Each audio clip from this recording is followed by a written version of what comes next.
चैतन्य नाम्ने गौरत्वसे नमः। नमः ब्रह्मण्य देवाय गोब्राह्मणहिताय च जगद्दिताय कृष्णाय गोविन्दाय नमो नमः।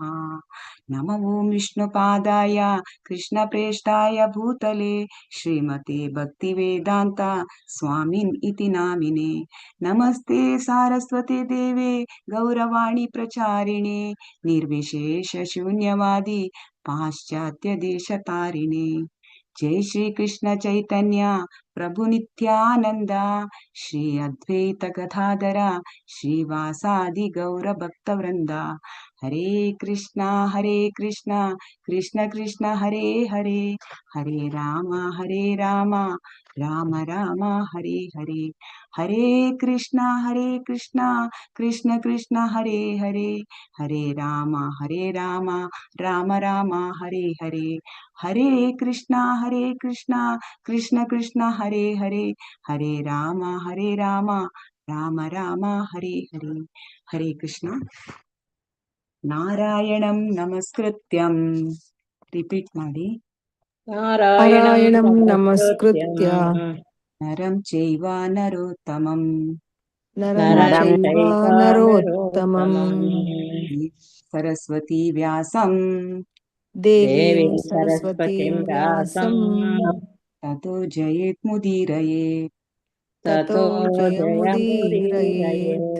नष्टप्रायेषु अभद्रेषु नष्टप्रायेषु अभद्रेषु नित्यं भागवत सेवया नित्यं भागवत सेवया भगवती उत्तमश्लोके भगवती उत्तमश्लोके भक्तिर्भवति नैष्टिके। भक्तिर्भवति नैष्टिकी।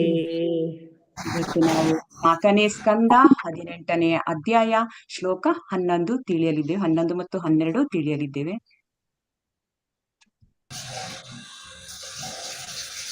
ಶ್ಲೋಕ 11 ಶ್ರೀಲ ಪ್ರಭುಪಾದ ಕಿ ಜೈ, ಶ್ರೀಲ ಗುರುದೇವ್ ಕಿ ಜೈ ಹಾಗೂ ಮಂದಿರದ ಹಿರಿಯ ವೈಷ್ಣವರ ಒಂದು ಆಶೀರ್ವಾದದಿಂದ ನಾನು ಇವತ್ತಿನ ಒಂದು ತರಗತಿಯನ್ನು ಪ್ರಾರಂಭಿಸುತ್ತಿದ್ದೇನೆ. ಶ್ಲೋಕ 11 ಸಮಾಂ ಚ ಕುರು ಮಾಂ ರಾಜನ್ ರಾಜನ್ ದೇವವೃಷ್ಟಂ ಯಥಾಪಯಃ ದೇವವೃಷ್ಟಂ ಯಥಾಪಯಃ ಅಪರ್ತಾವಪಿ ಭದ್ರಂ ತೇ ಅಪರ್ತಾವಪಿ ಭದ್ರಂ ತೇ ಪಾವರ್ತೇತ ಮೇ ವಿಭೋ ಉಪವರ್ತೇತ ಮೇ ವಿಭೋ ಸಮಾಂ ಚ ಕುರು ಮಾಂ ರಾಜನ್ ಸಮಾಂ ಚ ಕುರು ಮಾಂ ರಾಜನ್ ದೇವವೃಷ್ಟಂ ಯಥಾಪಯಃ ದೇವವೃಷ್ಟಂ ಯಥಾಪಯಃ ಅಪರ್ತಾವಪಿ ಭದ್ರಂ ತೇ ಅಪರ್ತಾವಪಿ ಭದ್ರಂ ತೇ ಪಾವರ್ತೇತ ಮೇ ವಿಭೋ ಉಪವರ್ತತೆ ಮೇ ವಿಭೋ.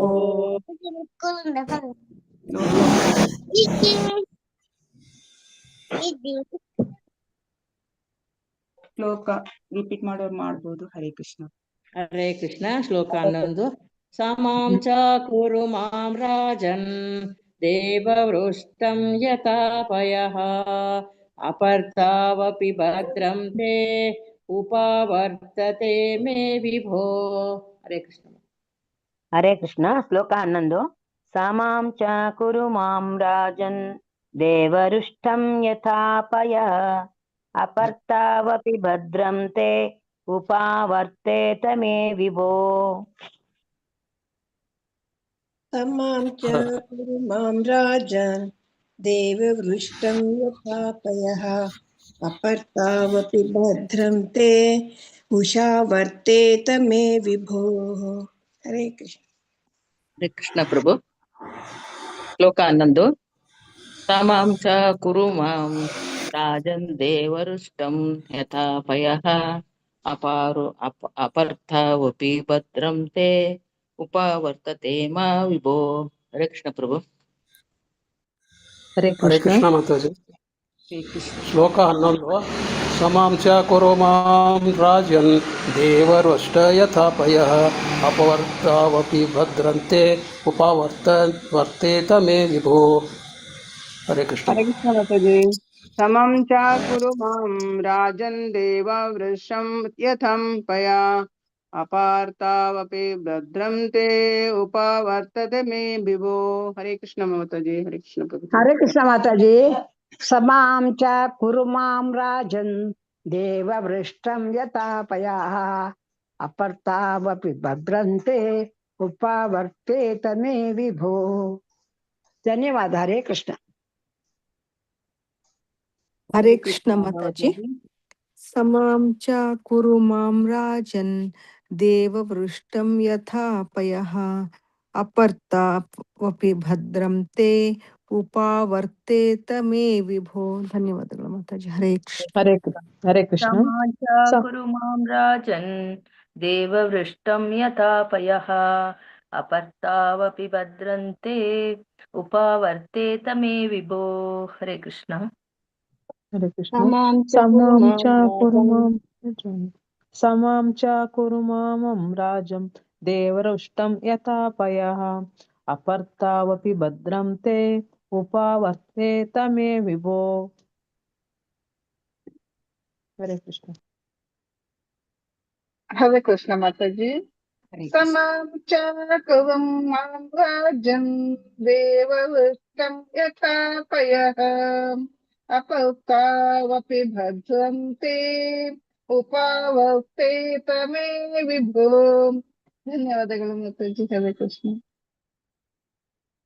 ಸಮಾಂ ಸಮತಟ್ಟಾಗಿ, ತಮಾಂ ಸಮತಟ್ಟಾಗಿ, ಚ ಕೂಡ, ಚ ಚ ಕೂಡ, ಕುರು ಮಾಡು, ಕುರು ಮಾಡು, ಮಾಂ ನನ್ನನ್ನು, ಮಾಂ ನನ್ನನ್ನು, ರಾಜನ್ ಹೇ ರಾಜನೇ, ರಾಜನ್ ಹೇ ರಾಜನೇ, ದೇವವೃಷ್ಟಂ ರಾಜ ಇಂದ್ರನ ಕೃಪೆಯಿಂದ ಮಳೆಯಂತೆ ಬಿದ್ದ, ದೇವವೃಷ್ಟಂ ರಾಜ ಇಂದ್ರನ ಕೃಪೆಯಿಂದ ಮಳೆಯಂತೆ ಬಿದ್ದ, ಯಥಾ ಯಥಾ ಹೇಗೋ ಹಾಗೆ, ಹೇಗೋ ಹಾಗೆ, ಪಯಃ ನೀರು, ಪಯಃ ನೀರು, ಅಪಋತೌ ಮಳೆಗಾಲವು ನಿಂತ ಮೇಲೆ, ಅಪವೃತೌ ಮಳೆಗಾಲವು ನಿಂತ ಮೇಲೆ, ಅಪಿ ಕೂಡ, ಅಪಿ ಕೂಡ, ಭದ್ರಂ ಮಂಗಳಕರವಾಗುವುದು, ಭದ್ರಂ ಮಂಗಳಕರವಾಗುವುದು, ತೇ ನಿನಗೆ, ತೇ ನಿನಗೆ, ಉಪವರ್ತೇತ ಅದು ಹಾಗೆಯೇ ಇರಬಹುದು,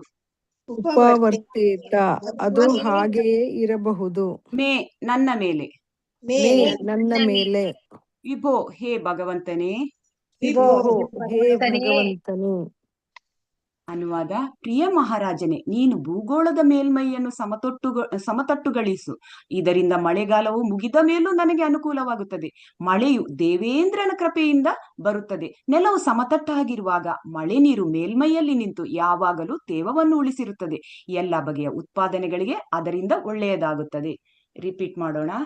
ಪ್ರಿಯ ಮಹಾರಾಜನೇ, ಪ್ರಿಯ ಮಹಾರಾಜನೇ, ನೀನು ಭೂಗೋಳದ ಮೇಲ್ಮೈಯನ್ನು ಸಮತಟ್ಟುಗೊಳಿಸು.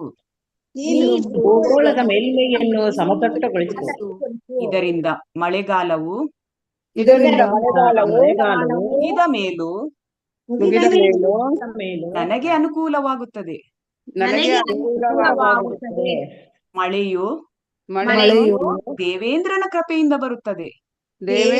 ಕೃಪೆಯಿಂದ ಬರುತ್ತದೆ. ನೆಲವು ಸಮತಟ್ಟಾಗಿರುವಾಗ ಮಳೆ ನೀರು ಮೇಲ್ಮೈಯಲ್ಲಿ ನಿಂತು ಯಾವಾಗಲೂ ತೇವವನ್ನು ಉಳಿಸಿರುತ್ತದೆ.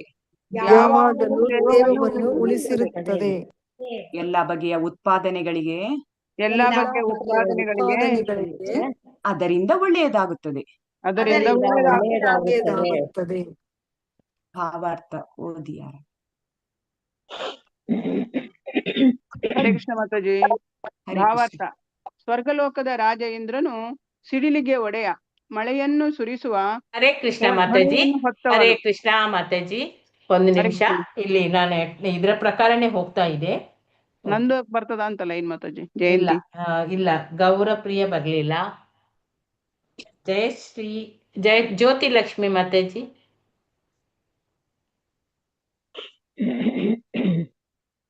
ಜ್ಯೋತಿ ಜ್ಯೋತಿಶ್ರೀ ಮಾತಾಜಿ.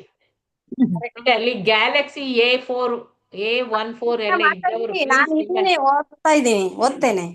ಯಾರು ನೀವು? ಜ್ಯೋತಿಶ್ರೀ. ಓಕೆ. ಕೃಷ್ಣ ಮಾತಾಜಿ. ಹರೇ ಕೃಷ್ಣ. ಮತ್ತೆ ನೀವೇ ಗ್ಯಾಲಕ್ಸಿಯಾ? ಅದು ಯಾವ್ದು ಹಾಗೆ ಬಂದಿದೆ, ಹೌದು. ಓಕೆ, ನೆಕ್ಸ್ಟ್ ನಿಮ್ಗೆ ಕೊಡೋಣ. ನನ್ಗೆ ಯಾರು ಅವರೇ ಅಂತ ಓದ್ಲಿ. ಗೊತ್ತಾಗ್ಲಿಲ್ಲ. ಎಸ್ ಮಾತಾಜಿ. ಹರೇ ಕೃಷ್ಣ. ಓದ್ಲಿ ಹರೇ ಕೃಷ್ಣ. ಓದಿ ಮಾತಾಜಿ. ಅನುವಾದ. ಭಾವಾರ್ಥ ಮಾತಾಜಿ. ಒಂದ್ ನಿಮಿಷ ಸ್ಕ್ರೀನ್ ಮೇಲೆ ಮಾಡ್ತೇನೆ. ಭಾವಾರ್ಥ ನೋಡಿ. ಭಾವಾರ್ಥ.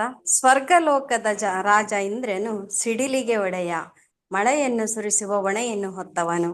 ಸಾಮಾನ್ಯವಾಗಿ ಸಿಡಿಲು ಶಿಖರಗಳನ್ನ ಪುಡಿಗುಟ್ಟುವ ಸಲುವಾಗಿ ಬೆಟ್ಟದ ಶಿಖರಗಳಿಗೆ ಬಡಿಯುತ್ತದೆ. ಹಾಗೆ ಮುರಿದು ಬಿದ್ದುದೆಲ್ಲ ಕಾಲಕ್ರಮದಲ್ಲಿ ಹರಡಿಕೊಂಡು ನೆಲವು ಸಮತಟ್ಟಾಗಿ ಕೃಷಿಯೋಗ್ಯವಾಗುತ್ತದೆ. ಧಾನ್ಯಗಳನ್ನ ಬೆಳೆಯಲು ಸಮತಟ್ಟಾದ ಭೂಮಿ ಅನುಕೂಲವಾದದ್ದು. ಆದ್ದರಿಂದ ಭೂದೇವಿಯು ಪೃಥು ಮಹಾರಾಜನಿಗೆ ಮೊದಲು ಪರ್ವತ ಶಿಖರಗಳನ್ನು, ಎತ್ತರದ ದಿಣ್ಣೆಗಳನ್ನು ಕಡಿದು ಸಮಗೊಳಿಸಲು ಕೇಳಿಕೊಂಡಳು. ಹರೇ ಕೃಷ್ಣ ಮಾತಾಜಿ, ಧನ್ಯವಾದಗಳು. ಕೃಷ್ಣ ಮಾತಾಜಿ, ಧನ್ಯವಾದಗಳು. ಇವತ್ತಿನ ಅಧ್ಯಾಯ 18ನೇ ಅಧ್ಯಾಯ, ಭೂಗ್ರಹದಿಂದ ಹಾಲು ಕರೆದ ಪ್ರಥುಮರಾಜ. ಭೂಗ್ರಹದಿಂದ ಹಾಲು ಕರೆದ ಪ್ರಥುಮರಾಜ ಹಿಂದಿನ ಅಧ್ಯಾಯವಾಗಿದೆ. ಭೂಮಿಯ ಬಗೆಗೆ ಪ್ರಥುರಾಜನ ಕೋಪ ನಾವು ನೋಡಿದ್ವಿ. ಹಿಂದಿನ ಅಧ್ಯಾಯದಲ್ಲಿ ಭೂಮಿ ತಾಯಿಗೆ ಎಷ್ಟು ಒಂದು ಕೋಪ ಬಂದುಕೊಂಡು ಅವಳಲ್ಲಿರುವ ಅವಳ ಒಳಗಿ ಹುದುಗಿರುವ ಆಹಾರ ಧಾನ್ಯಗಳನ್ನು, ದವಸ ಧಾನ್ಯಗಳನ್ನು, ತರಕಾರಿಗಳನ್ನು, ಹಣ್ಣು ಹಂಪಲುಗಳನ್ನು ಯಾವುದನ್ನು ಅವಳು ಎಲ್ಲ ಬಚ್ಚಿಟ್ಟುಕೊಂಡಿದ್ದಾಳೆ, ಯಾವುದನ್ನು ಅವಳು ಹೊರಗೆ ಹಾಕುತ್ತಿಲ್ಲ.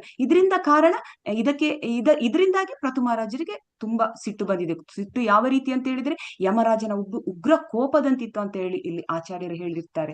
ಸೊ ಇಲ್ಲಿ ಆ ಭೂಮಿ ತಾಯಿಗೂ ಕೂಡ ಈ ಪ್ರಥು ಮಹಾರಾಜನ ಅಂತಹ ಕೋಪವನ್ನು ನೋಡಿ ತುಂಬಾ ಭಯಭೀತ ಪಡ್ತಾಳೆ ಅವಳು. ನಾವು ಹಿಂದಿನ ಶ್ಲೋಕದಲ್ಲೆಲ್ಲ ನೋಡಿದ್ವಿ. ಈ ಒಂದು ಅಧ್ಯಾಯ 18ರಲ್ಲಿ ಹೇಗೆ ಸಿಟ್ಟು ಬಂದ್ರೆ ಅವಳಿಗೆ ಹೇಗಪ್ಪ ಈ ಒಂದು ಪ್ರಥು ಮಹಾರಾಜನ ಸಮಾಧಾನ ಪಡಿಸೋದು, ಎಷ್ಟು ಅವಳು ತಾಳ್ಮೆಯಿಂದ ಹೇಳ್ತಾ ಇದ್ದಾಳೆ. ಅವಳಿಗೆ ಗೊತ್ತಾಯ್ತು ಪ್ರಥು ಮಹಾರಾಜನಿಗೆ ತುಂಬಾ ಸಿಟ್ಟು ಬಂದಿದೆ, ಆದ ಕಾರಣ ಅವಳು ಶರಣಾಗತಿ ಆಗ್ತಾಳೆ. ಅದನ್ನು ಸಮಾಧಾನ ಮಾಡ್ಲಿಕ್ಕೆ ನೋಡ್ತಾಳೆ. ಪ್ರಥು ಮಹಾರಾಜನನ್ನು ತುಂಬಾ ಸೌಮ್ಯತನದಲ್ಲಿ ಮಾತಾಡ್ಲಿಕ್ಕೆ ಬೇರೆ ಬೇರೆ ರೀತಿಯಲ್ಲಿ ಹೇಳ್ತಾಳೆ. ಆದ್ರೂ ಪ್ರಥು ಮಹಾರಾಜನ ಈ ಒಂದು ಸಿಟ್ಟು ಇಳಿದಿರುವುದಿಲ್ಲ. ಅನೇಕ ರೀತಿಯಲ್ಲಿ ಹೇಳ್ತಾಳೆ. ಅದು ಆಗ ಅವಳಿಗೆ ಅವನ ಭಯವನ್ನು ನೋಡಿ ಅವಳಿಗೂ ತುಂಬಾ ಒಂದು ಮನಸ್ಸೆಲ್ಲ ಇವಳು ಕೂಡ ಆ ಒಂದು ಕೋಪವನ್ನು ನೋಡಿ ಇವಳಿಗೂ ಕೂಡ ಭಯಭೀತಳಾಗ್ತಾಳೆ ಪ್ರಥು ಮಹಾರಾಜನ ಕೋಪ ನೋಡಿ. ಸೊ ಮುಂದಕ್ಕೆ ಅವಳು ಪುನಃ ಅವಳನ್ನು ಈ ಒಂದು ಯಾಕೆ ಭೂಮಿ ತಾಯಿ ಅವಳು ಈ ಒಂದು ಧಾನ್ಯ, ತರಕಾರಿ, ದವಸ ಧಾನ್ಯಗಳನ್ನು ಹೊರಗೆ ಬಿಟ್ಟಿಲ್ಲ ಅಂತ ಹೇಳಿದ್ರೆ ಅವಳಿಗೂ ತುಂಬಾ ದುಃಖವಾಗಿದೆ. ಯಾಕೆಂದ್ರೆ ಈ ಭೂಮಿಯ ಮೇಲೆ ನಾವು ಕಂಡಿದ್ವಿ ಅಸತ್ ಜನರಂದ್ರೆ ಭಕ್ತರಲ್ಲದವರು ಜಾಸ್ತಿ ಆಗಿದ್ದಾರೆ. ಯಾವ ರೀತಿ ಭಕ್ತರಲ್ಲದವರು ಅಂತ ಹೇಳಿದ್ರೆ ಅವರಿಗೆ ಕೃಷ್ಣ ಪ್ರಜ್ಞೆ ಇಲ್ಲ, ನಮ್ಗೆ ಗೊತ್ತಿದೆ. ಆದ್ರೆ ಅವ್ರು ಏನ್ ಮಾಡ್ತಾರೆ, ಅವರು ಬೆಳೆಸಿದ ಧಾನ್ಯ ಎಷ್ಟೆಲ್ಲ ಅವರು ಭೂಮಿ ತಾಯಿ ಯಥೇಚ್ಛವಾಗಿ ಕೊಟ್ಟಿರ್ತಾಳೆ ದವಸ ಧಾನ್ಯಗಳನ್ನು. ಏನ್ ಮಾಡ್ತಾರೆ ಈ ಭೂಮಿಯಲ್ಲಿ ಜನರು, ಅವರವರ ಒಂದು ಸ್ವಾರ್ಥಕ್ಕಾಗಿ ಬಳಸಿಕೊಡ್ತಾರೆ. ಅವರು ಇಷ್ಟು ಭೂಮಿ ತಾಯಿ ದವಸ ಧಾನ್ಯವನ್ನು ಭಗವಂತನ ಮುಖಾಂತರ ಭೂಮಿ ತಾಯಿ ಕೊಟ್ಟಿರ್ತಾಳೆ. ಆದ್ರೆ ಅವರಿಗೆ ಈ ಒಂದು ಪರಿಜ್ಞಾನ ಇಲ್ಲ, ಅವರಿಗೆ ಅಜ್ಞಾನದಿಂದಿದ್ದಾರೆ. ಏನು ನಮ್ಗೆ ಸಿಕ್ಕಿದೆ, ಈ ಒಂದು ಭಗವಂತ ಕೊಟ್ಟಿರ್ತಾರೆ, ಈ ಒಂದು ಎಲ್ಲ ಒಂದು ನಮಗೆ ಬೇಕಾದ ನಮ್ಮ ಸುಖ ಜೀವನ ನಡೆಸಲು ಈ ಎಲ್ಲ ಆಹಾರ ಧಾನ್ಯಗಳನ್ನು ಕೊಟ್ಟಿರ್ತಾಳೆ. ಆದ್ರೆ ನಾವದನ್ನು ಭಗವಂತನಿಗೆ ಅರ್ಪಿಸಿ, ನಾವದನ್ನು ಭಗವಂತನಿಗೆ ಅರ್ಪಿಸಿ ಅದನ್ನು ನೈವೇದ್ಯವಾಗಿ ಸ್ವೀಕರಿಸಿ ನಾವದನ್ನು ಉಪಯೋಗಿಸ್ಬೇಕಂತ ಅವಳಿಗೆ ಗೊತ್ತೇ ಆಗಲ್ಲ. ಈ ಜನರಿಗೆ ಭೌತಿಕದ ಜನರಿಗೆ ಗೊತ್ತೇ ಆಗಲ್ಲ. ಇದಕ್ಕಾಗಿ ಅವಳಿಗೆ ತುಂಬಾನೇ ಸಿಟ್ಟು ಬರ್ತದೆ. ಅದಕ್ಕೆ ಅವಳು ಇದನ್ನೆಲ್ಲ ಹುದುಗಿಸಿಕೊಂಡಿರ್ತಾಳೆ. ಸೊ ಈಗ ಪ್ರಥು ಮಹಾರಾಜನಿಗೆ ಬೇಕು ಈ ಪ್ರಜೆಗಳನ್ನೆಲ್ಲ ಚೆನ್ನಾಗಿ ಶಾಂತಿಯಲ್ಲಿ, ಸುಖದಲ್ಲಿ ಮತ್ತೆ ಬಾಳ್ಬೇಕು, ಎಲ್ಲಾ ಜೀವಿಗಳು ಅವನ ಸಾಮ್ರಾಜ್ಯದಲ್ಲಿ ಚೆನ್ನಾಗಿರ್ಬೇಕು. ಆದ್ರೆ ಯಾವ ರೀತಿ ಇವಳು ಈ ತರ ಮಾಡಿದಾಳೆ, ತುಂಬಾ ಸಿಟ್ಟು ಬರ್ತದೆ. ಅದಕ್ಕಾಗಿ ಅವಳು ಏನ್ ಮಾಡ್ತಾಳೆ, ಮತ್ತೆ ಅವಳ ಪ್ರಥು ಮಹಾರಾಜನ ಗಾಂಭೀರ್ಯ ಸ್ಥಿತಿಯನ್ನು ನೋಡಿ, ಅವನ ಕೋಪವನ್ನು ನೋಡಿ ಅವಳು ಕೂಡ ಶಾಂತತೆಯಿಂದ ಹೇಳ್ತಾಳೆ, ಎಲ್ಲಾ ಕಾರಣಗಳನ್ನು ಹೇಳ್ತಾಳೆ. ಹೀಗೆ ಆದ ಕಾರಣ ಇಲ್ಲಿ ರಾಕ್ಷಸರು ಜಾಸ್ತಿ ಆಗಿದ್ದಾರೆ. ಅವರು ದವಸ ಧಾನ್ಯಗಳನ್ನು ನನ್ನನ್ನು ಅವರು ಬಿಟ್ಟಿಲ್ಲ. ಹೇಗೆ ಅಂತೇಳಿ ನಾನು ಉತ್ಪಾದಿಸಿದ ಧಾನ್ಯಗಳನ್ನು ಅವರು ನಿಜವಾಗಿ ಭಗವಂತ ಕೊಟ್ಟಿರುವಂತದ್ದು ನಾವು ನೋಡಿದ್ವಿ ಅನೇಕ ಕಡೆ. ಹೇಗೆ ಅಂತೇಳಿ ಭಗವಂತ ಅವನು ಒಬ್ಬೊಬ್ಬರಿಗೆ ಎಷ್ಟು ಈ ಭೂಮಿಯಲ್ಲಿ ಪ್ರಜೆಗಳಿಗೆ ಎಷ್ಟು ಬೇಕು, ನಾವು ಜನ್ಮ ಎತ್ತಾಗುವಾಗಲೇ ಅವನ ಅಷ್ಟು ಈ ಒಂದು ಸಂಪತ್ತನ್ನು ನಮ್ಮ ಭೂಮಿಗೆ ಇಲ್ಲಿ ಕೊಟ್ಟಿರ್ತಾನೆ. ಎಲ್ಲರೂ ಸಮಚಿತ್ತ ರೀತಿಯಲ್ಲಿ ಬದುಕಬೇಕಂತೇಳಿ. ಬಟ್ ಜನರು ಏನ್ ಮಾಡ್ತಾರೆ, ಒಬ್ಬೊಬ್ಬರಿಗೆ ಒಂದು 10 ಎಕರೆ 20 ಎಕರೆ ಜಾಗ ಇದ್ರೆ ಅವರು ತುಂಬಾ ಶ್ರೀಮಂತರಾಗಿ ಬೆಳೆಸಿದ ಧಾನ್ಯವನ್ನು ಅವರೇ ಇಟ್ಟುಕೊಳ್ತಾರೆ. ಎಷ್ಟಂತ ಹೇಳಿದ್ರೆ ಈ ಭೂಮಿಯ ಮೇಲೆ ಈ ಒಂದು ಆಹಾರಕ್ಕೆ ಅಭಾವ ಬಂದಾಗ್ಲೂ ಅವರ ಆಹಾರವನ್ನು ಎಲ್ಲರೂ ಈ ಭೂಮಿಯಲ್ಲಿರುವ ಎಲ್ಲಾ ಪ್ರಜೆಗಳು ಚೆನ್ನಾಗಿ ಎಲ್ಲ ನಮ್ಮಂತೆ ಇನ್ನೊಬ್ಬರು ಜನರು ಚೆನ್ನಾಗಿರ್ಬೇಕು, ಬದುಕ್ಬೇಕೆಂಬ ಭಾವನೆ ಅವರ ಹತ್ರ ಇರುವುದಿಲ್ಲ. ಅವರೆಂತ ಮಾಡ್ತಾರೆ, ಅವರ ಗೋಡನ್ಗಳಲ್ಲಿ ಇದು ಸಂಗ್ರಹ ಮಾಡ್ಕೊಂಡು ಆ ಒಂದು ಈ ಆಹಾರದ ಧಾನ್ಯಗಳ ಅಭಾವ ಬಂದಾಗ ಅದನ್ನು ಅತಿಯಾದ ಒಂದು ಬೆಲೆಗೆ ಮಾರುವಂಥದ್ದು. ಇದು ಅವಳಿಗೆ ತುಂಬಾ ನೋವು ಕೊಡ್ತದೆ. ಈ ತರ ಅಂದ್ರೆ ಭಗವಂತ ಎಲ್ಲರಿಗೂ ಸಮಾನವಾಗಿ ಕೊಟ್ಟಿರ್ತಾನೆ. ಇಲ್ಲಿ ಯಾರು ಬಡವರಲ್ಲ ಶ್ರೀಮಂತರೆಲ್ಲ ಒಂದೇ ತರ ಬಡವರಾಗಿರ್ಲೇಬಾರ್ದು, ಎಲ್ಲರಿಗೆ ಯಥೇಚ್ಛ ಎಲ್ಲರೂ ಶ್ರೀಮಂತರಾಗಿಯೇ ಇರ್ಬೇಕಂತೇಳಿ ಭಗವಂತನ ಒಂದು ಆಶೆ ಇರ್ತದೆ, ಅದೇ ರೀತಿ ಕೊಟ್ಟಿರ್ತಾನೆ. ಆದ್ರೆ ನಾವು ಇಲ್ಲಿ ಭೌತಿಕದಲ್ಲಿ ಜನರು ಆ ಒಂದು ಅಜ್ಞಾನ ಅಂದ್ರೆ ನಾವೇನ್ ಮಾಡ್ತೇವೆ, ಈ ಭೂಮಿಯಲ್ಲಿ ನಮ್ಮ ಒಡೆತನವನ್ನು ಸಾಧಿರ್ತೇವೆ. ನಿಜವಾದ ಇಲ್ಲಿಯ ಒಡೆತನ ಈ ಭೂಮಿಯ ಮೇಲೆ ಭಗವಂತ ಅಂತೇಳಿ ಜನರಿಗೆ ಅಜ್ಞಾನದಿಂದಿದ್ದಾರೆ. ಯಾಕೆಂದ್ರೆ ಅವರಿಗೆ ಆ ಒಂದು ರಜೋಗುಣ ತಮೋಗುಣದಿಂದಾಗಿ ಆ ಒಂದು ಭಾವನೆ ಬರುವಂತದ್ದು. ಸೊ ಇಲ್ಲಿ ನಾವು ಏನ್ ತಿಳ್ಕೊಳ್ಬೇಕಂದ್ರೆ, ಇಲ್ಲಿ ಈ ಭೂಮಿ ತಾಯಿ ತುಂಬಾ ರಿಕ್ವೆಸ್ಟ್ ಮಾಡ್ತಾ ಇದ್ದಾಳೆ, ನಾನು ಓಕೆ ಸಮಾಧಾನ ಅಂತೇಳಿ ಅವಳು ಎಲ್ಲಿ ತನಕ ಬರ್ತಾಳೆ. ನಾವು ಹಿಂದಿನ ಅಧ್ಯಾಯದಲ್ಲಿ ನೋಡಿದ್ದೇವೆ. ಈ ಒಂದು ಇಲ್ಲಿ ಆಚಾರ್ಯರು ಏನ್ ಹೇಳ್ತಾರೆ ಅಂತೇಳಿ, ಯಾವಾಗ ಈ ಆಚಾರ್ಯರು ಮತ್ತು ಗುಪ್ತಾತ್ಮರು ವಿಧಿಸಿದ ಈ ಒಂದು ತತ್ವಶಾಸ್ತ್ರ ಅಂದ್ರೆ ಅವರೇನು ಒಂದು ಆದೇಶವನ್ನು ಅವರು ಕೊಟ್ಟಿರ್ತಾರ ಅದೇ ರೀತಿ ಒಂದು ನಡೆಸಿಕೊಂಡು ಬಂದ್ರೆ ಈ ಪ್ರಪಂಚದಲ್ಲಿ ಶಾಂತಿ ನೆಮ್ಮದಿ ಎಲ್ಲವೂ ಇರುತ್ತೆ ಅಂತೇಳಿ. ಅಂದ್ರೆ ಇಲ್ಲಿ ನಾವು ವರ್ಣಾಶ್ರಮ ಧರ್ಮದಲ್ಲಿ ಹೇಳ್ತಾರೆ, ಹೇಗೆ ಈ ಒಂದು ಬ್ರಾಹ್ಮಣರ ಒಂದು ಮೊದಲಿನ ಕಾಲದಲ್ಲಿ ಈ ಒಂದು ಪರೀಕ್ಷಿತ ಮಹಾರಾಜ ಆಗ್ಲಿ ಯುಧಿಷ್ಠಿರ ಮಹಾರಾಜರಾಗ್ಲಿ ಅವರ ಒಂದು ಋಷಿ ಮುನಿಗಳದ್ದು ಸನ್ಯಾಸಿಗಳ ಅಥವಾ ಒಂದು ಉತ್ತಮ ಬ್ರಾಹ್ಮಣರ ಸಲಹೆಯನ್ನು ಕೇಳಿಕೊಂಡು ರಾಜ್ಯ ಪಾಲನೆ ಮಾಡ್ತಿದ್ರು. ಆದ್ರೆ ಅಲ್ಲಿ ಅವರ ಪ್ರಕಾರ ಅವರು ಯಾಕೆಂದ್ರೆ ಭಗವಂತನ ಈ ವೇದಗಳ ಪ್ರಕಾರ ಭಗವಂತ ಹೇಗೆ ಆದೇಶಿಸಿದ್ದಾನೆ ಅದೇ ರೀತಿ ಬ್ರಾಹ್ಮಣರು ಹೇಳುವಂಥದ್ದು, ಅದೇ ರೀತಿ ರಾಜನು ಪರಿಪಾಲಿಸುವಂಥದ್ದು. ಆದ್ರೆ ಈಗ ಏನಾಗಿದೆ ಅಂತ ಹೇಳಿದ್ರೆ, ಯಾರು ಈ ಒಂದು ಭಗವಂತನ ಆದೇಶವನ್ನಾಗಲಿ ಬ್ರಾಹ್ಮಣರ ಆದೇಶವನ್ನಾಗಲಿ ಯಾರು ಪಾಲಿಸ್ತಾ ಇಲ್ಲ. ಆದ ಕಾರಣ ಇಲ್ಲಿ ಈ ಒಂದು ಭೂಮಿಯಲ್ಲಿ ಈ ಒಂದು ಶಾಂತಿ ನೆಮ್ಮದಿ ಇಲ್ಲ ಅಂತೇಳಿ ಆಚಾರ್ಯರು ಹೇಳ್ತಾರೆ. ಮುಂದಕ್ಕೆ ಇವಳು ಭೂಮಿ ತಾಯಿ ಹೇಳ್ತಾಳೆ, ರಾಜ ನನ್ನ ಹತ್ರ ಈ ಒಂದು ಬೇರುಗಳು ಮೂಲಿಕೆಗಳು ಧಾನ್ಯಗಳು ಎಲ್ಲ ಇರ್ತವೆ, ಇದನ್ನು ಭಕ್ತರೆಲ್ಲದವರು ಉಪಯೋಗಿಸ್ತಿದ್ದಾರೆ. ಆದ್ರೆ ಯಾವಾಗ ಈ ಒಂದು ಸತ್ ಜನರು ಅಂದ್ರೆ ಈ ಒಂದು ಕೃಷ್ಣ ಪ್ರಜ್ಞೆಯಲ್ಲಿರುವವರು ಅಥವಾ ಭಕ್ತರು ಇದನ್ನು ಅವರಿಗೆ ಕೃಷ್ಣ ಪ್ರಜ್ಞೆ ಇದೆ, ಅವರು ಯಾವಾಗ ಅಂತವರು ಈ ಒಂದು ಎಲ್ಲ ಭಗವಂತ ಕೊಟ್ಟ ಈ ಎಲ್ಲವನ್ನು ಸರಿಯಾದ ರೀತಿಯಲ್ಲಿ ಭಗವಂತನಿಗೆ ಅರ್ಪಿಸಿ ಅವರು ಯಾವಾಗ ಸ್ವೀಕರಿಸ್ತಾರೋ ಆಗ ನಾನು ಕೂಡ ಎಲ್ಲವನ್ನು ಹೊರಗೆ ನನ್ನ ಒಳಗೆ ಹುದುಗಿರುವುದನ್ನು ಎಲ್ಲವನ್ನು ಹೊರಗೆ ಕೊಡ್ತೇನೆ ಅಂತೇಳಿ ಹೇಳ್ತಾಳೆ. ಆದ್ದರಿಂದ ಭಕ್ತರ ಇವು ಭಕ್ತರಾದ್ರೆ ಅವಳಿಗೆ ಸಹ ಖುಷಿ. ಹೇಗೆ ನಾವು ಹಿಂದಿನ ಒಂದು ಶ್ಲೋಕದಲ್ಲಿ ಹೇಳಿದೆವು, ಈ ಹಸು ಹೇಗೆ ಅಂತ ಹೇಳಿದ್ರೆ ಅದು ಒಂದು ಕರು ಹತ್ತಿರ ಬಂದ್ರೆ ಮಾತ್ರ ಅದು ಎಲ್ಲವನ್ನು ಸುರಿಸ್ತದೆ, ಅದು ಸಹಜವಾಗಿ ಸುರಿಸ್ತದೆ. ಹಾಗೆ ಭೂಮಿ ತಾಯಿ ಕೂಡ ಯಾವಾಗ ಇಲ್ಲಿ ಜನರು ಕೃಷ್ಣ ಪ್ರಜ್ಞೆಯಲ್ಲಿ ಇರ್ತಾರ, ಒಳ್ಳೆ ಸಜ್ಜನರು ಇರ್ತಾರ, ಆಗ ಅವಳು ಅವಳಿಗೆ ಏನು ಕೊರತೆ ಇಲ್ಲ ಅದನ್ನು ಹೊರಗೆ ಅವಳ ದವಸ ಧಾನ್ಯನಾಗಲಿ ಅಥವಾ ಗಿಡಮೂಲಿಕೆಗಳು ಅಥವಾ ಹಣ್ಣು ಹಂಪಲು ಹೂಗಳನ್ನು ಕೊಡ್ಲಿಕ್ಕೆ. ಯಾಕಂದ್ರೆ ಅವಳಿಗೆ ಖುಷಿಯಾಗಿ ಇರ್ತದೆ, ಎಲ್ಲರೂ ಅವಳಿಗೆ ಗೌರವ ಕೊಡ್ತಾರೆ. ಅಂದ್ರೆ ಈ ಒಂದು ಧಾನ್ಯಗಳನ್ನು ಅವರು ಭಗವಂತನಿಗೆ ಅರ್ಪಿಸಿ ಪ್ರಸಾದ ರೀತಿಯಲ್ಲಿ ಸ್ವೀಕರಿಸಿ ಅವಳು ಕೊಡ್ತಾಳೆ. ಇದೇ ರೀತಿ ಎಲ್ಲವನ್ನು ಪ್ರಥುಮಹಾರಾಜಿಗೆ ತಿಳಿಸ್ತಾಳೆ. ತನ್ನ ದುಃಖ ನಾನು ಯಾತಕ್ಕಾಗಿ ಹೀಗೆ ಮಾಡಿದ್ದೇನೆಂಬ ದುಃಖವನ್ನು ಅವಳು ಪ್ರಥುಮಹಾರಾಜ ತಿಳಿಸ್ತಾಳೆ. ಹಾಗೆ ಅವಳು ಮುಂದಕ್ಕೆ ಹೇಳ್ತಾಳೆ ಪ್ರಥುಮಹಾರಾಜ, ನಾನು ಈ ತರ ನನ್ನ ಒಳಗೆ ಎಲ್ಲ ಬೀಜಗಳನ್ನು ಇಟ್ಟುಕೊಂಡಿದ್ದೇನೆ, ಆದ್ರೆ ಅದು ಈಗ ಸತ್ವಹೀನ ಆಗಿದೆ. ನನಗೂ ಉಂಟು, ಅದನ್ನು ವಾಪಸ್ ಭೂಮಿಗೆ ಕೊಟ್ಟು ಎಲ್ಲರೂ ಸುಖದಿಂದ ಇರ್ಬೇಕು. ಆದ್ರೆ ಜನರು ಇಲ್ಲಿ ಎಲ್ಲರೂ ರಾಕ್ಷಸೀಯರು ಅಂತ ಹೇಳ್ತಾರೆ. ರಾಕ್ಷಸಿಯರು ನಾವೆಲ್ಲರೂ ರಾಕ್ಷಸರಾಗಿದ್ದೇವೆ, ನಮ್ಮ ಹತ್ರ ಎಷ್ಟು ಇದ್ರೆ ನಾವು ನಮಗೆ ಕೊಟ್ಟ ಎಷ್ಟು ಪಾಲ ಅಂತ ಹೇಳಿ ಸ್ವೀಕರಿಸಲಿಲ್ಲ, ನಮ್ಗೆ ಪಕ್ಕದ ಮನೆಯವ್ರದ್ದು ಬೇಕು, ಇನ್ನು ಬೇರೆಯವರು ಕೊಟ್ಟರು ಬೇಕು, ಎಲ್ಲವನ್ನು ನಾವು ಶೇಖರಿಸಿ ಇದು ನಮ್ಮ ಒಂದು ವ್ಯವಸ್ಥೆ, ಸಮಾಜದ ಸ್ಥಿತಿ ಆಧುನಿಕ ಈ ರೀತಿಯಾಗಿದೆ. ಅದಕ್ಕೆ ಅವಳು ಹೇಳುವಂಥದ್ದು ಈ ರೀತಿ ನಾವು ಅರ್ಥ ಮಾಡಿಕೊಳ್ಬಹುದು ಇಲ್ಲಿ. ಸೊ ಹಿಂದಿನ ಇದರಲ್ಲಿ ಅವಳು ಒಂದು ಕರುವಿನ ಉದಾಹರಣೆ ಕೊಟ್ಟು ಹೇಳುವಂಥದ್ದು, ನನಗೆ ಒಂದು ಹಸು ಕರು ಹತ್ತಿರ ಬಂದಗಳೇ ಸಹಜವಾಗಿ ಹಾಲು ಸುರಿಸ್ತದೆ. ನಾನು ಅಷ್ಟೇ ಈ ಒಂದು ಕೃಷ್ಣ ಪ್ರಜ್ಞೆಯಲ್ಲಿ ಭಗವಂತನ ಒಂದು ನಾಮ ಸಂಕೀರ್ತನೆ ಮಾಡಿ ಭಗವಂತನಿಗೆ ಪ್ರಸಾದ ಅರ್ಪಿಸಿ ಇದು ಮಾಡಿದ್ರೆ ನಾನು ಎಲ್ಲವನ್ನು ಕೊಡ್ತೇನೆ ಅಂತೇಳಿ ಅವಳು ಹೇಳುವಂಥದ್ದು. ಇವತ್ತಿನ ಶ್ಲೋಕದಲ್ಲಿ 11ನೇ ಶ್ಲೋಕದಲ್ಲಿ ಹೇಳ್ತಾರೆ, ಸ್ವರ್ಗಲೋಕದ ರಾಜ ಇಂದ್ರನು ಸಿಡಿಲಿಗೆ ಒಡೆಯ ಮಳೆಯನ್ನು ಸುರಿಸುವ ಹೊಣೆಯನ್ನು ಹೊತ್ತವನು. ಅಂದ್ರೆ ನಮ್ಗೆ ಗೊತ್ತಿದೆ ಈ ಸಿಡಿಲಿಗೆ ನಮ್ಗೆ ನೋಡಿ, ನಾವು ಬಾಲ್ಯದಲ್ಲಿರುವಾಗ ಸಿಡಿಲು ಹೊಡೆದ ಕೂಡಲೇ ನಮ್ಗೆ ತುಂಬಾ ಭಯ ಆಗ್ತಿತ್ತು, ಅಯ್ಯೋ ಅಂತೇಳಿ. ಆದ್ರೆ ಸಿಡಿಲು ಎಷ್ಟು ಉಪಕಾರಿ, ಭಗವಂತ ಎಲ್ಲವನ್ನು, ನಮ್ಗೆ ಅದು ಭಯಾನಕ ಕಂಡ್ರು ಭಗವಂತ ಏನ್ ಮಾಡ್ತಾನೆ, ಎಲ್ಲವನ್ನು ಒಂದು ಆಲೋಚನೆ ಮಾಡಿಯೇ ಕೊಟ್ಟಿರ್ತಾನೆ. ಯಾಕೆಂದ್ರೆ ಎಲ್ಲವೂ ಈ ದೇವತೆಗಳು ಕೂಡ ಭಗವಂತನ ಒಂದು ಶಕ್ತಿ ಅಧೀನರಾಗಿರ್ತಾರೆ. ದೇವತೆಗಳೆಲ್ಲ ಭಗವಂತನ ಆಜ್ಞೆಯ ಪ್ರಕಾರ ನಡೆಯುವಂಥದ್ದು. ಈ ಸಿಡಿಲಿನ ಒಡೆಯ ಇಂದ್ರ ಅಂತ ಹೇಳ್ತಾರೆ. ಸೊ ಸಿಡಿಲು ಯಾಕೆ ಅಂತ ಹೇಳಿದ್ರೆ ಅದು ತುಂಬಾ ಉಪಕಾರಿ. ನಮ್ಗೂನು ಈ ಭಾಗವತದ ಮುಖಾಂತರ ಗೊತ್ತಾಗುವಂಥದ್ದು ಸಿಡಿಲು ಎಷ್ಟು ಉಪಕಾರಿ ಅಂತ ಹೇಳಿ. ಈ ಕೆಲವು ಈ ಪ್ರದೇಶದಲ್ಲಿ, ಸಮತಟ್ಟು ಪ್ರದೇಶದಲ್ಲಿ ಅಷ್ಟಾಗಿ ಸಿಡಿಲು ಬಡಿಯುವುದಿಲ್ಲ ಅಂತ ಹೇಳ್ತಾರೆ. ಸಿಡಿಲು ಎಲ್ಲಿ ಬಡಿತದೆ ಅಂತ ಹೇಳಿ, ಎತ್ತರ ದಿಣ್ಣೆ ಅಥವಾ ಬೆಟ್ಟದ ಹತ್ರ ಬಡಿತದೆ. ಯಾಕೆ ಅಂತ ಹೇಳಿದ್ರೆ ಆ ಬೆಟ್ಟವನ್ನು ಸಿಡಿಲು ಬಡಿದ ಕಾರಣ ಆ ಬೆಟ್ಟ ಹೊಡೆದು ಚೂರಾಗಿ ಪೀಸ್ ಆಗುತ್ತೆ. ಆಗ ಆ ಬೆಟ್ಟವು ಎಲ್ಲ ಈ ಅಲ್ಲಿದ್ದ ಮಣ್ಣು, ಬೆಟ್ಟದಲ್ಲಿರುವ ಕಲ್ಲುಗಳು ಚೂರಾಗಿ ಅದೇ ಮತ್ತೆ ಮಣ್ಣು ಆಗುವಂಥದ್ದು. ಮಣ್ಣಾಗಿ ಅಂದ್ರೆ ಸಣ್ಣ ಸಣ್ಣ ಕಲ್ಲುಗಳಾಗಿ ಮತ್ತೆ ಮಣ್ಣಾಗುವಂಥದ್ದು. ಈ ಮಣ್ಣಿನ ಮೇಲೆ ಮಳೆ ಬಿದ್ದ ಕೂಡಲೇ ಅದು ಒಂದು ಸಮತಟ್ಟು ಭೂಮಿ ಆಗುತ್ತೆ. ಇದರಿಂದ ನೋಡಿ ಈ ಸಿಡಿಲು ಎಷ್ಟು ಉಪಕಾರ ಮಾಡುತ್ತೆ.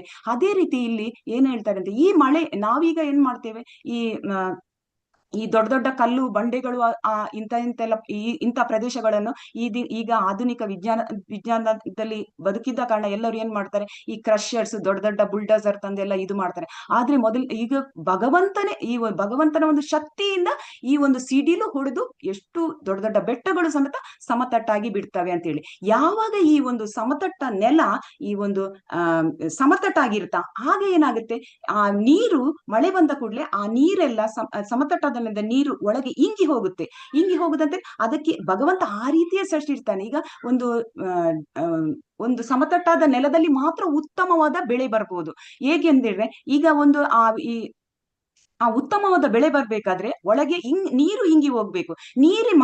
ಮಳೆಗಾಲದಲ್ಲಿ ಆ ನೀರು ಒಳಗೆ ನೆಲದ ಅಡಿಗೆ ಇಂಗಿ ಹೋದ ನಂತರ, ಮಳೆ ಬಿಟ್ಟ ನಂತರನು ಅದಷ್ಟಕ್ಕೊಂದು ನೀರು ಒಳಗೆ ಶೇಖರಣೆ ಆಗಿರ್ತದೆ. ಆದರೆ ಈಗ ನಾವು ನೋಡ್ತಿದ್ದೇವೆ, ಈ ಒಂದು ಆಧುನಿಕ ನಮ್ಮದು ಈ ಪ್ರಸ್ತುತ ಕಾಲದಲ್ಲಿ ಎಲ್ಲ ಕಡೆ ಈ ಒಂದು ಸಮತಟ್ಟಾದ ಪ್ರದೇಶವನ್ನೆಲ್ಲ ಒಂದು ಗಗನಚುಂಬಿ ಕಟ್ಟಡಗಳನ್ನು ಕಟ್ಟಿರ್ತಾರೆ. ಮತ್ತೆ ಇನ್ನೇನು ರಸ್ತೆಗಳನ್ನು ಎಲ್ಲ ಕಡೆ ಅಗತ್ಯಕ್ಕಿಂತ ಜಾಸ್ತಿ. ನಿಜವಾಗಿ ನಮಗೆ ಈ ಭೌತಿಕ ಲೋಕಕ್ಕೆ ಅಥವಾ ಈ ಒಂದು ಭೂಲೋಕಕ್ಕೆ, ನಾವಿರುವ ಪ್ರದೇಶಕ್ಕೆ ಬೇಕಾಗಿರುವಂಥದ್ದು, ನಮ್ಗೆ ಉಣ್ಲಿಕ್ಕೆ ಆಹಾರ ಬೇಕಾಗುವಂಥದ್ದು, ದವಸ ಧಾನ್ಯಗಳು ಬೇಕಾಗುವಂಥದ್ದು. ಪ್ರಭುಪಾದರು ಹೇಳ್ತಾರೆ, ಕೈಗಾರಿಕೆಗಳನ್ನು ಮಾಡಿದ್ರೆ ನಮ್ಗೇನದನ್ನು ಬೋಲ್ಟ್ ನಟ್ಟು ತಿನ್ಲಿಕ್ಕೆ ಆಗತ್ತಾ ಅಂತ ಕೇಳ್ತಾರೆ. ಸೊ ಅದೇ ರೀತಿ ಇಲ್ಲಿ ಆ ಒಂದು ಉದಾಹರಣೆಯನ್ನು ಪ್ರಭುಪಾದರು ಯಾವತ್ತು ಕೊಡ್ತಾರೆ, ಯಾವೊಬ್ಬನ ಮನೆಯಲ್ಲಿ ಆದರೂ ಒಂದು ಹಸು, ಒಂದು ಸ್ವಲ್ಪ ಜಾಗ ಇದ್ರೆ ಅವನಿಗೆ ಎಷ್ಟು ಸುಖ ಸಮೃದ್ಧಿಯಾಗಿ ಅವನ ಆರೋಗ್ಯಕರವಾದ ಜೀವನವನ್ನು ಸಾಗಿಸಬಹುದಂತ ಪ್ರಭುಪಾದರು ಹೇಳ್ತಾರೆ. ಸೊ ಇಲ್ಲಿ ನಾವು ಏನ್ ತಿಳ್ಕೊಳ್ಬೇಕಂತ ಹೇಳಿದ್ರೆ, ಈಗಿನ ಒಂದು ಇಲ್ಲಿ ತಿಳಿಬೇಕಂತ ಹೇಳಿದ್ರೆ, ಈ ಸಮತಟ್ಟು ಪ್ರದೇಶದಲ್ಲಿ ಚೆನ್ನಾಗಿ ಬೆಳೆ ಬರುತ್ತದೆ. ಆದ್ರೆ ಈಗ ಏನಾಗಿದೆ ಅಂತ ಹೇಳಿದ್ರೆ, ಪ್ರಸ್ತುತ ಎಲ್ಲಿ ನೋಡಿದ್ರು ನಾವು ನೋಡ್ತೇವೆ ಈ ಪ್ಲಾಸ್ಟಿಕ್ ವಾಟರ್ ಬಾಟಲ್ಗಳು. ಯಾರೇ ಹೋಗ್ಲಿ, ಬಸ್ಸಲ್ಲಿನೂ ಅಷ್ಟೇ, ನೀರು ಕುಡಿತಾರೆ, ರಸ್ತೆಗೆ ಬಿಸಾಡ್ತಾರೆ ಬಾಟಲ್ ಅನ್ನು, ಈ ಪ್ಲಾಸ್ಟಿಕ್ ಬಾಟಲ್ ಅನ್ನು. ಮತ್ತೆ ರೈಲಲ್ಲಿ ಹೋಗ್ತಾರೆ, ಅಲ್ಲಿ ಕುಡಿತಾರೆ, ರಸ್ತೆಗೆ ಒಂದು ಟ್ರೈನಿನ ಇದಕ್ಕೆ ಚಕ್ರ ಆಚೆ ರಸ್ತೆಗೆ ಬಿಸಾಡ್ತಾರೆ, ಟ್ರೈನ್ ಇದು ಗಾಲಿಗಳಿಗೆ. ಮತ್ತೆ ಈ ತರ ತುಂಬಾ ಎಲ್ಲಿ ನೋಡಿದ್ರಲ್ಲೂ ನಮ್ಮ ಕಣ್ಣಿಗೆ ಕಾಣುವಂಥದ್ದು ಈಗ ಯಾವುದೇ ಹಸಿರು ನೆಲ ಕಾಣುವುದಿಲ್ಲ, ಪ್ರತಿಯೊಂದು ಕಡೆ ಪ್ಲಾಸ್ಟಿಕ್. ಇಲ್ಲಿ ನಾವು ತಿಳ್ಕೊಳ್ಬಹುದು ಏನಂತ ಹೇಳಿದ್ರೆ, ಯಾವಾಗ ಭೂಮಿಯ ಒಳಗೆ ಈ ಒಂದು ಪ್ಲಾಸ್ಟಿಕ್ ಬಾಟಲ್ ಆಗಿರ್ಲಿ, ಪ್ಲಾಸ್ಟಿಕ್ಗಳು ಒಳಗೆ ಹೋದ್ರೆ ಭೂಮಿ ತಾಯಿ ತುಂಬಾ ದುಃಖ ಪಡ್ತಾಳಂತೆ. ಹೇಗಂತ ಹೇಳಿದ್ರೆ, ಅವಳಿಗೆ ಆ ಒಂದು ಒಳಗಿರುವ ಆ ಫಲವತ್ತತೆಯನ್ನು ಹೊರಗೆ ತರಲಿಕ್ಕೆ ತುಂಬಾ ಕಷ್ಟ ಆಗುತ್ತೆ. ಯಾಕೆಂದ್ರೆ ಈ ಪ್ಲಾಸ್ಟಿಕ್ಗಳು ಎಲ್ಲವೂ ಒಂದು ರಾಸಾಯನಿಕದಿಂದ ಮಾಡಿರುವಂತದ್ದು. ಅವಳು ಹೇಗೆ ಆ ಫಲವತ್ತತೆಯಿಂದ ಹೊರಗೆ ತರಿಸುವುದು, ಹೇಗೆ ಒಳ್ಳೆ ಒಂದು ರಸಯುಕ್ತವಾದ ಒಂದು ಧಾನ್ಯಗಳನ್ನು ಹೊರತರುವಂತದ್ದು, ತುಂಬಾ ಕಷ್ಟಗಳು, ದುಃಖ ಪಡ್ತಾಳೆ. ಆ ರೀತಿಯ ಪರಿಸ್ಥಿತಿ ಈಗಾಗಿದೆ. ಸೊ ಇಲ್ಲಿ ಈಗ ನಾವು ಈ ಒಂದು ಇದನ್ನು, ಮಾತಾಜಿ ಸ್ಕ್ರೀನ್ ಹೋಯ್ತಲ್ಲ ಮಾತಾಜಿ, ನಂದು ಮೊಬೈಲ್ ಪರವಾಗಿಲ್ಲ ಮಾತಾಜಿ, ನಂತರ ಬುಕ್ ಇದೆ. ಸೊ ಇಲ್ಲಿ ಹೇಳ್ತಾರೆ, ಮಾತಾಜಿ ನನ್ನನ್ನು ಕೋ ಹೋಸ್ಟ್ ಮಾಡಿ, ಇದ್ರಲ್ಲಿ ಇನ್ನೊಂದು ಉಂಟಲ್ಲ ಡಿವೈಸ್ ಅಲ್ಲಿ ಮಾಡಿ. ಒಂದ್ ನಿಮಿಷ. ನೀವು ಕೋಸ್ಟ್ ಇದ್ರಲ್ಲ ಮಾತಾಜಿ? ಅದಲ್ಲ, ಇನ್ನೊಂದುಂಟು, ಕನ್ನಡ BV ನಾಗವೇಣಿ ಅಂತ ಹೇಳಿ. ಒಂದ್ ನಿಮಿಷ.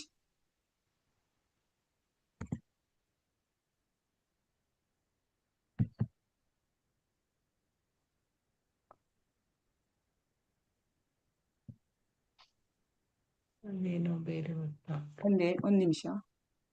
ಓಕೆ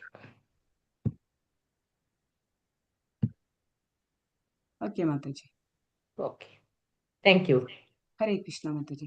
ಸೊ ಇಲ್ಲಿ ಏನ್ ಹೇಳ್ತಾರೆ ಅಂದ್ರೆ ಭಾವಾರ್ಥದ ಇದು ಅನುವಾದದಲ್ಲಿ ನೀವು ಭೂಗೋಳದ ಮೇಲ್ಮೈಯನ್ನು ಸಮತಟ್ಟಿಗೊಳಿಸು ಅಂತೇಳಿ ಪ್ರಥಮ ಮಹಾರಾಜನಿಗೆ ಭೂಮಿ ತಾಯಿ ಹೇಳುದು ಅಂದ್ರೆ ಫಸ್ಟ್ ಭೂಮಿಯನ್ನು ಸಮತಟ್ಟುಗೊಳಿಸು ಅಂತೇಳಿ. ಇದರಿಂದ ಮಳೆಗಾಲವು ಮುಗಿದ ಮೇಲೂ ನನಗೆ ಅನುಕೂಲವಾಗುತ್ತದೆ. ಮಳೆಯು ದೇವೇಂದ್ರನ ಕೃಪೆಯಿಂದ ಬರ್ತದೆ. ನೋಡಿ ಇಲ್ಲಿ ಹೇಳ್ತಾರೆ ಮಳೆಯು ದೇವೇಂದ್ರನ ಕೃಪೆಯಿಂದ ಬರ್ತದೆ. ಇದನ್ನು ನೋಡುವಾಗ ನಮ್ಗೊಂದು ಶ್ಲೋಕ ಇದು ನಮ್ಗೊಂದು ಕೃಷ್ಣನ ಒಂದು ಲೀಲೆಯನ್ನು ನೆನಪಾಗುತ್ತೆ ನಮ್ಗೆ.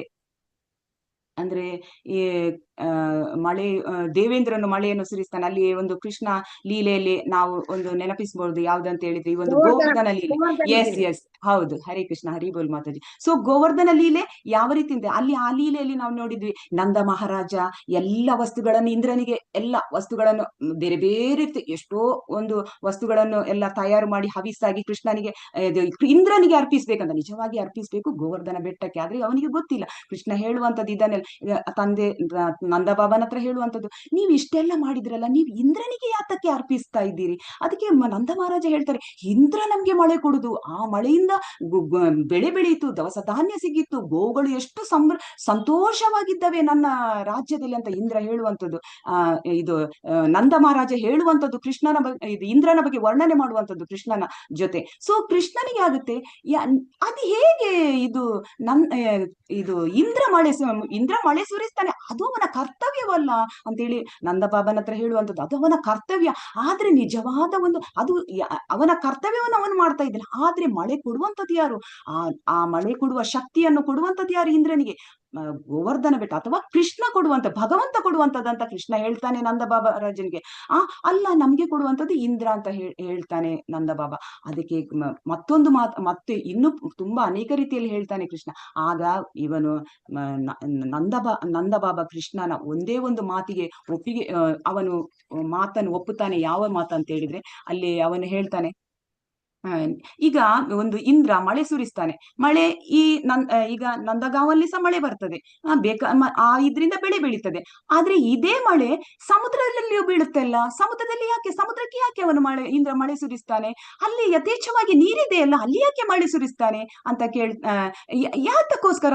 ಅವನು ಸಮಾನವಾಗಿ ಕೊಡ್ತಾನೆ ಮಳೆ. ಇಂದ್ರ ಸಮುದ್ರಕ್ಕೂ ಕೊಡ್ತಾನೆ, ಇಲ್ಲಿ ನಂದಗಾಂವ್ಗೆ ಕೊಡ್ತಾನೆ, ಬೃಂದಾವನ ಎಲ್ಲ ಗೋವರ್ಧನ ಎಲ್ಲ ಕಡೆ ಸಹ ಕೊಡ್ತಾನೆ, ಸಮಚಿತ್ತವಾಗಿ ಕೊಡ್ತಾನೆ.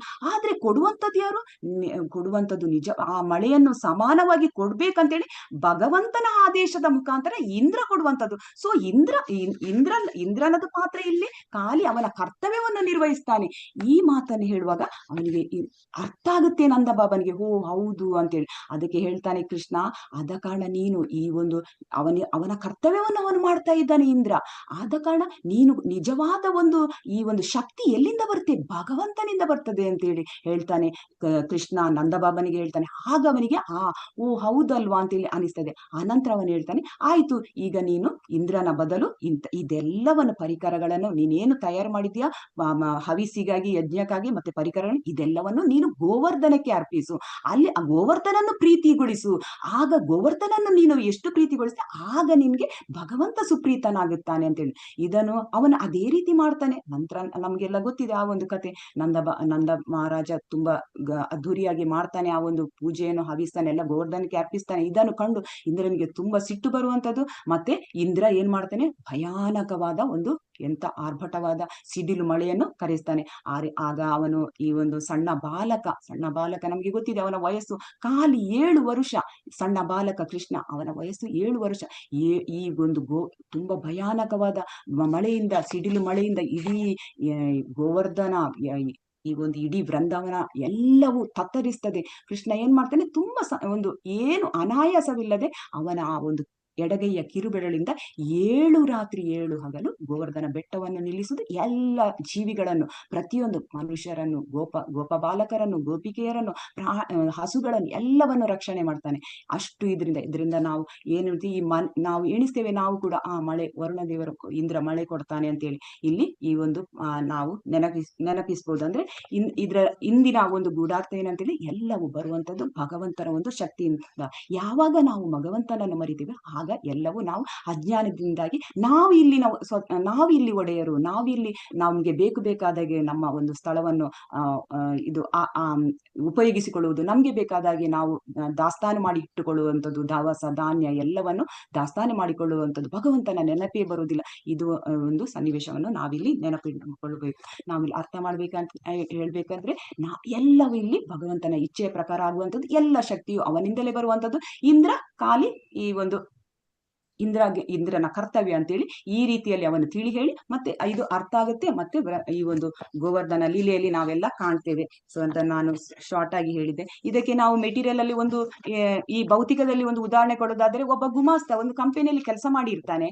ಅವನಿಗೆ ಎಲ್ಲವೂ ಫೆಸಿಲಿಟಿ ಸಿಕ್ಕುತ್ತೆ ಆ ಕಂಪನಿಯಲ್ಲಿ, ಎಲ್ಲ ಒಂದು ಅವನಿಗೆ ಬೇಕಂತ ಎಲ್ಲ ಫೆಸಿಲಿಟಿ ಸಿಗ್ತದೆ. ಅವನ ಗುಮಾಸ್ತ, ಅವನ ಮ್ಯಾನೇಜರ್ ಏನಿದ್ದಾನೆ ಅಥವಾ ಮೇಲ್ವಿಚಾರಕನ ಏನಿರ್ತಾನೆ, ಅವನು ಎಲ್ಲವನ್ನ ಆ ಗುಮಾಸ್ತನಿಗೆ ಎಲ್ಲ ಕೊಡ್ತಾನೆ. ಈ ಭವಿಷ್ಯ ನಿಧಿ ಕೊಡ್ತಾನೆ, ವಿಮೆ ನಿಧಿ ಕೊಡ್ತಾನೆ, ತಿಂಗಳು ಸಂಬಳ ಕೊಡ್ತಾನೆ, ಮತ್ತೆ ಈಗ ಹಬ್ಬದ ಒಂದು ಬೋನಸ್ ಕೊಡ್ತಾನೆ, ಇನ್ನು ಅನೇಕ ಸವಲತ್ತು, ಆರೋಗ್ಯ ಏನಾದ್ರೂ ಸಮಸ್ಯೆ ಆದ್ರೆ ಅದು ಕೊಡ್ತಾನೆ, ಶಿಕ್ಷಣದ್ದು ಬಗ್ಗೆ ಏನಾದ್ರೂ ಮಕ್ಕಳಿಗೆ ಬೇಕಾದ್ರೆ ಅದು ಕೊಡ್ತಾನೆ. ಆ ಗುಮಾಸ್ತನಿಗೆ ಮೇಲ್ವಿಚಾರಕ ಅಥವಾ ಮ್ಯಾನೇಜರ್ನ ಮುಖಾಂತರ ಸಿಗುವಂಥದ್ದು. ಆದ್ರೆ ಇಲ್ಲಿ ಮ್ಯಾನೇಜರ್ ಯಾರ ಒಂದು ಆದೇಶದ ಮುಖಾಂತರ ಕೊಡುವಂಥದ್ದು, ಆ ಕಂಪನಿಯ ಒಡೆಯನ ಆದೇಶದ ಪ್ರಕಾರ ಕೊಡುವಂಥದ್ದು ಅಥವಾ ಮಾಲೀಕನ ಆದೇಶದ ಪ್ರಕಾರ ಕೊಡುವಂಥದ್ದು. ಇದನ್ನು ನಾವು ಈ ಉದಾಹರಣೆಯನ್ನು, ಭೌತಿಕದ ಈ ಉದಾಹರಣೆಯನ್ನು ಇದಕ್ಕೆ ನಾವು ತಗೊಳ್ಬಹುದು ಅಂತೇಳಿ ಇಲ್ಲಿ ಹೇಳ್ಬೋದು. ಸೊ ಇಲ್ಲಿ ಏನ್ ಹೇಳ್ತಾರೆ ಮುಂದಕ್ಕೆ, ಮಳೆಯು ದೇವೇಂದ್ರನ ಕೃಪೆಯಿಂದ ಬರುತ್ತದೆ. ನೆಲವು ಸಮತಟ್ಟಾಗಿರುವಾಗ ಮಳೆಯ ನೀರು ಮೇಲ್ಮೈಯಲ್ಲಿ ನಿಂತು ಯಾವಾಗಲೂ ತೇವವನ್ನು ಉಳಿಸ್ತಿರ್ತವೆ. ಈಗ ಮಳೆಯ ನೀರು ಬರ್ತದೆ, ಅದು ಮಳೆಯ ಈ ಒಂದು ಭೂಮಿಯ ಕೆಳಭಾಗದಲ್ಲಿ ಎಲ್ಲ ಶೇಖರಣೆ ಆಗುತ್ತೆ. ಈಗ ನೋಡ್ಬೇಕಾದ್ರೆ ಎಲ್ಲಿಯೂ ಮೊದಲಿನ ಕಾಲದಲ್ಲಿ ಈ ಒಂದು ಊರ ಕಡೆ ಅಥವಾ ಹಳ್ಳಿ ಕಡೆ ಒಂದೊಂದು ಊರಲ್ಲಿ 2 ಕೆರೆ, ಒಂದು ಪುಷ್ಕರಣಿ ಅಥವಾ 3 ಪುಷ್ಕರಣಿ ಅಥವಾ ಈ ತರ ಇರ್ತಿತ್ತು. ಒಂದು ದೇವಸ್ಥಾನ ಇರ್ತಿತ್ತು, ಒಂದು ದುರ್ಗಾದೇವಿ ದೇವಸ್ಥಾನ ಅಥವಾ ಈ ಒಂದು ಈಶ್ವರ ದೇವಸ್ಥಾನ ಅಥವಾ ವಿಷ್ಣುಮೂರ್ತಿ ದೇವಸ್ಥಾನ, ಹೀಗೆಲ್ಲ ಇದ್ದಲ್ಲಿ ಅಲ್ಲಿ ಒಂದು ಪುಷ್ಕರಣಿ ಇರ್ತಿತ್ತು. ಯಾಕೆ ಪುಷ್ಕರಣಿಯನ್ನು ಅಲ್ಲಿ ಇಟ್ಟಿರ್ತಾರೆ ಅಂತೇಳಿ, ಒಂದು ಭಗವಂತನ ಕೆಲಸ ಕಾರ್ಯಗಳಿಗೆ ಆ ನೀರನ್ನು ಉಪಯೋಗಿಸಲು. ಇನ್ನೊಂದು ಏನಂತ ಹೇಳಿದ್ರೆ, ಊರಿನ ಕಡೆಯೆಲ್ಲ ಅಲ್ಲಿ ಜನ ಸಂದಣಿ ಇದ್ದಲ್ಲಿ ದೊಡ್ಡ ಕೆರೆಯನ್ನು ತೋಡ್ಲಿಕ್ಕೆ ಆಗುದಿಲ್ಲ. ಸೊ ಏನ್ ಮಾಡ್ತಾರೆ ಅವರು, ಈ ಒಂದು ದೇವಸ್ಥಾನದ ಪಕ್ಕದಲ್ಲಿ ದೊಡ್ಡ ಬಾವಿ, ನಾವು ಎಲ್ಲ ಕಡೆ ನೋಡ್ತೀವಿ ನಾವು. ಸೊ ಅಲ್ಲಿ ಆ ತರ ಇರ್ತಿತ್ತು. ಬಟ್ ಇವಾಗ ಅದೆಲ್ಲ ತುಂಬಾ ಕಡಿಮೆಯಾಗಿ ಕೆಲವು ಕಡೆ ಮುಚ್ಚಲ್ಪಟ್ಟಿದೆ ಅದು. ಸೊ ಆ ಒಂದು ಕಡೆಯಲ್ಲಿ ಊರಿನ ಒಂದು ಗ್ರಾಮದಲ್ಲಿ ಅಂತದ್ದು ಒಂದೊಂದು ದೇವಸ್ಥಾನದ ಪಕ್ಕದಲ್ಲಿ ಅಂತ ಒಂದು ಪುಷ್ಕರಣಿ ಇದ್ದರೆ, ಅಲ್ಲಿ ಇರುವ ನೀರಿಂದಾಗಿ ಇಡೀ ಅಕ್ಕಪಕ್ಕದ ಎಲ್ಲ ಒಂದು ಅಷ್ಟು ಸರೌಂಡಿಂಗಿಗೆ ಎಷ್ಟೆಲ್ಲ ಒಂದು ಗದ್ದೆಗೆ ಮತ್ತೆ ತೋಟಗಳಿಗೆ ತರಕಾರಿ ಬೆಳೆಯಲು ಸದಾ ಹಸಿರಾಗಿ ಇರ್ತದೆ. ಅಂದ್ರೆ ಆ ಒಂದು ತೇವ, ಆ ನೀರು ಶೇಖರಣೆ ಮಾಡಿದ ತೇವ ಅವರ ಎಷ್ಟೆಷ್ಟು ಎಕರೆಗಟ್ಟಲೆ ದೂರಕ್ಕೂ ಆ ತೇವಾಂಶ ಹೇಳ್ಕೊಂಡಿರ್ತದೆ. ಸೊ ಭೂಮಿ ತಾಯಿಗೆ ಬೆಳೆ ಕೊಡ್ಲಿಕ್ಕೆ ಏನು ಕಷ್ಟ ಇಲ್ಲ. ಸದಾ ಅವಳು ದವಸ ಧಾನ್ಯಗಳನ್ನು ಆ ರೈತರು ಬೆಳೆಸ್ತಾ ಇರ್ತಾರೆ. ಮೊದಲಿನ ಕಾಲದಲ್ಲಿ ವರ್ಷಕ್ಕೆ 4 ಬೆಳೆ ತೆಗಿತಿದ್ರಂತೆ.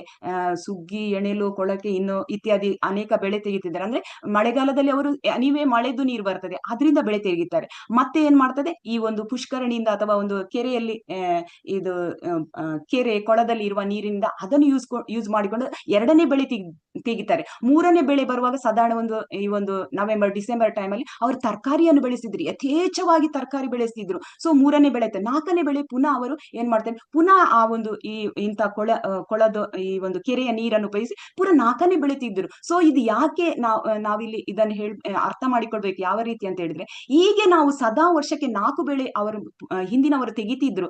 ಆಗ ಏನಾಗುತ್ತೆ, ಈ ಮಣ್ಣು ಸವಕಳಿ ಆಗುದಿಲ್ಲ. ಸದಾ ಅದಕ್ಕೆ ಈ ಭೂಮಿ ತಾಯಿ ಏನ್ ಮಾಡ್ತಾಳೆ, ಆದಷ್ಟು ಅದನ್ನು ಹೊರಗೆ ಹಾಕ್ತಾಳೆ ದವಸ ಧಾನ್ಯಗಳನ್ನು. ಯಾಕೆಂದ್ರೆ ಈ ಭೂಮಿಯಲ್ಲಿ ಎಲ್ಲರೂ ಸಂತೋಷವಾಗಿ ಇರಬೇಕು ಎಂಬ ಆ ಉದ್ದೇಶದಿಂದ ಕೊಟ್ಟಿರ್ತಾಳೆ ಅವಳು.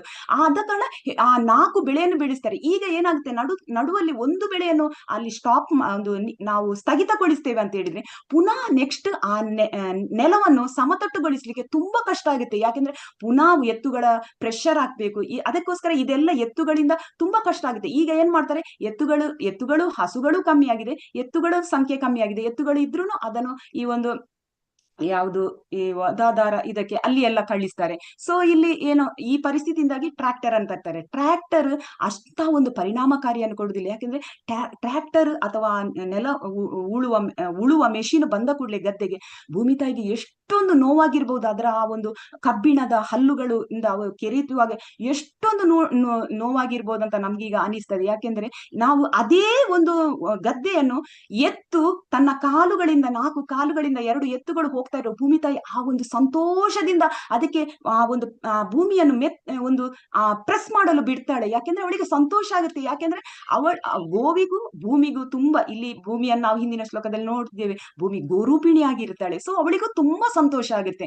ಆ ರೀತಿ ಈ 4 ಬೆಳೆಯನ್ನು ಬೆಳೆಸಿದ ಕೂಡಲೇ ನಮ್ಗೆ ಈ ನೆಲವು ತುಂಬಾ ಗಟ್ಟಿಯಾಗಿರುವುದಿಲ್ಲ, ತುಂಬಾ ಸ್ಮಿತ ಆಗಿರುತ್ತೆ. ಅದಕ್ಕೆ ಸ್ವಲ್ಪ ಇದು ಬಾವಿಯಿಂದ ನೀರು ಅಥವಾ ಕೊಳದಿಂದ ನೀರು ಬಿಟ್ರೆ ಸಾಕು, ತನ್ನಷ್ಟಕ್ಕೆ ಅದು ಸಡಿಲಗೊಂಡು ಒಳ್ಳೆ 4 ಬೆಳೆಗಳು ಕೂಡ ಒಳ್ಳೆ 4 ಸಮಯದಲ್ಲಿ ಕೂಡ ಒಳ್ಳೆ ಒಳ್ಳೆ ರೀತಿಯ ಒಂದು ದವಸ ಧಾನ್ಯ, ತರಕಾರಿ, ಹೂ, ಹಣ್ಣುಗಳು ಎಲ್ಲವನ್ನು ಅದು ಹೊರ ಹಾಕುತ್ತದೆ. ಇದರಿಂದ ಏನಾಗುತ್ತೆ, ಜನರು ರಾಜನಿಗೆ ಸಹ ಆ ರಾಜ್ಯವನ್ನು ಯಾರು ಆಳ್ತಾನೆ ಆ ರಾಜನಿಗೂ ಸಹ ಒಂದು ಸಂತೋಷ, ಪ್ರಜೆಗಳು ಎಲ್ಲ ನನ್ನ ಇದರಲ್ಲಿ ಆರೋಗ್ಯವಾಗಿದ್ದಾರೆ, ಸಂತೋಷದಿಂದಿದ್ದಾರೆ. ಇದು ಈ ತರ ಬೆಳೆ ಬಿಟ್ಟಾಗ ಆ ಬೆಳೆಯಿಂದ ಸಿಗುವ ಕೆಲವು ಈ ಒಂದು ಹುಲ್ಲುಗಳು ಮತ್ತೊಂದು ಅದು ಎಲ್ಲ ಜೀವಿಗಳು ಅಂತ ಹೇಳ್ಬೋದು.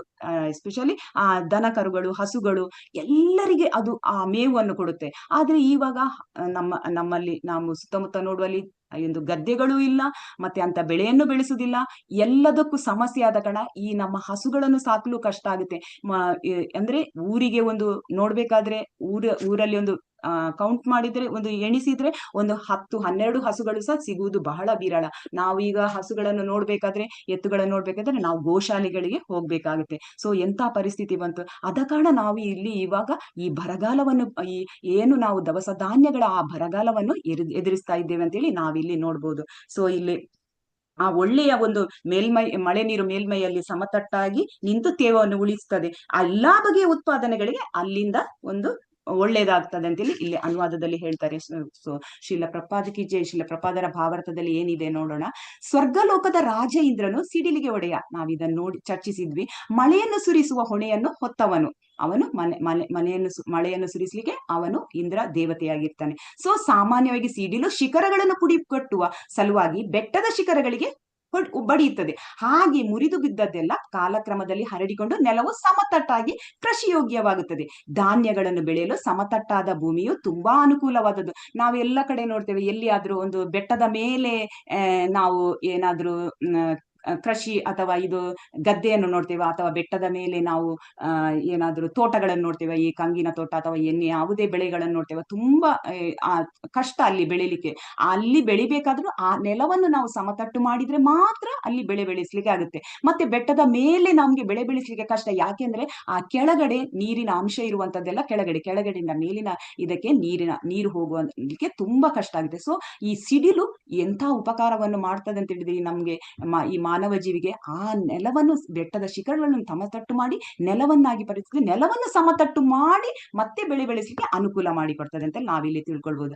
ಆದ್ದರಿಂದ ಭೂದೇವಿಯು ಪ್ರತು ಮಹಾರಾಜನಿಗೆ ಮೊದಲು ಪರ್ವತ ಶಿಖರಗಳನ್ನು, ಎತ್ತರದ ದಿನ್ನೆಗಳನ್ನು ಕಡಿದು ಸಮಗೊಳಿಸಲು ಕೇಳಿಕೊಂಡಳು. ಇದು ಪ್ರತು ಮಹಾರಾಜನಿಗೆ ಇವಳು ಯಾರು ಭೂದೇವಿಯು ಕೇಳಿಕೊಳ್ಳುವಂಥದ್ದು. ನೆಕ್ಸ್ಟ್ ಶ್ಲೋಕ ಮಾತಾಜಿ 12ನೇ ಶ್ಲೋಕದಲ್ಲಿ ಇತಿ ಪ್ರಿಯಂ ಹಿತಂ ವಾಕ್ಯಂ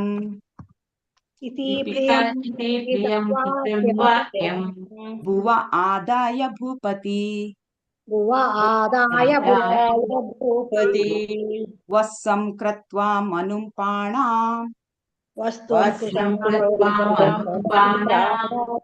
ಅದುಹತ್ ಸಕಲ ಔಷಧಿ.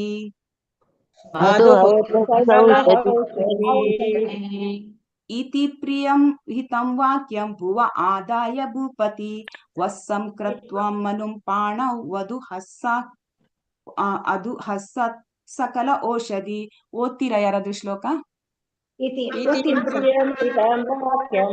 ಭುವ ಆದಾಯ ಭೂಪತಿ ವತ್ಸಂ ಕೃತ್ವಾ ಮನುಂ ಪಾಣ ಅದುಹತ್ ಸಕಲ ಔಷಧಿ. इति प्रियं हितं वाक्यं भुव आधाय भूपतिः वत्सकृता मनुं पाणौ वधूः सकलौषधी. इति प्रियं हिता वाक्यं भुव आदाय भूपतिः वत्सकृता मनु प्राणौ अदुहत औषधि सकल औषधिः.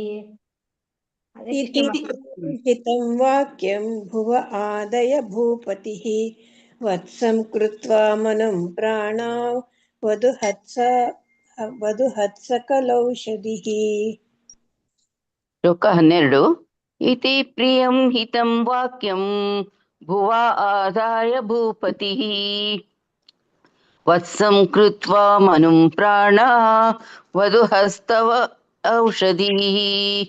ಧನ್ಯವಾದಗಳು ಮಾತಾಜಿ. ಹರೇ ಕೃಷ್ಣ.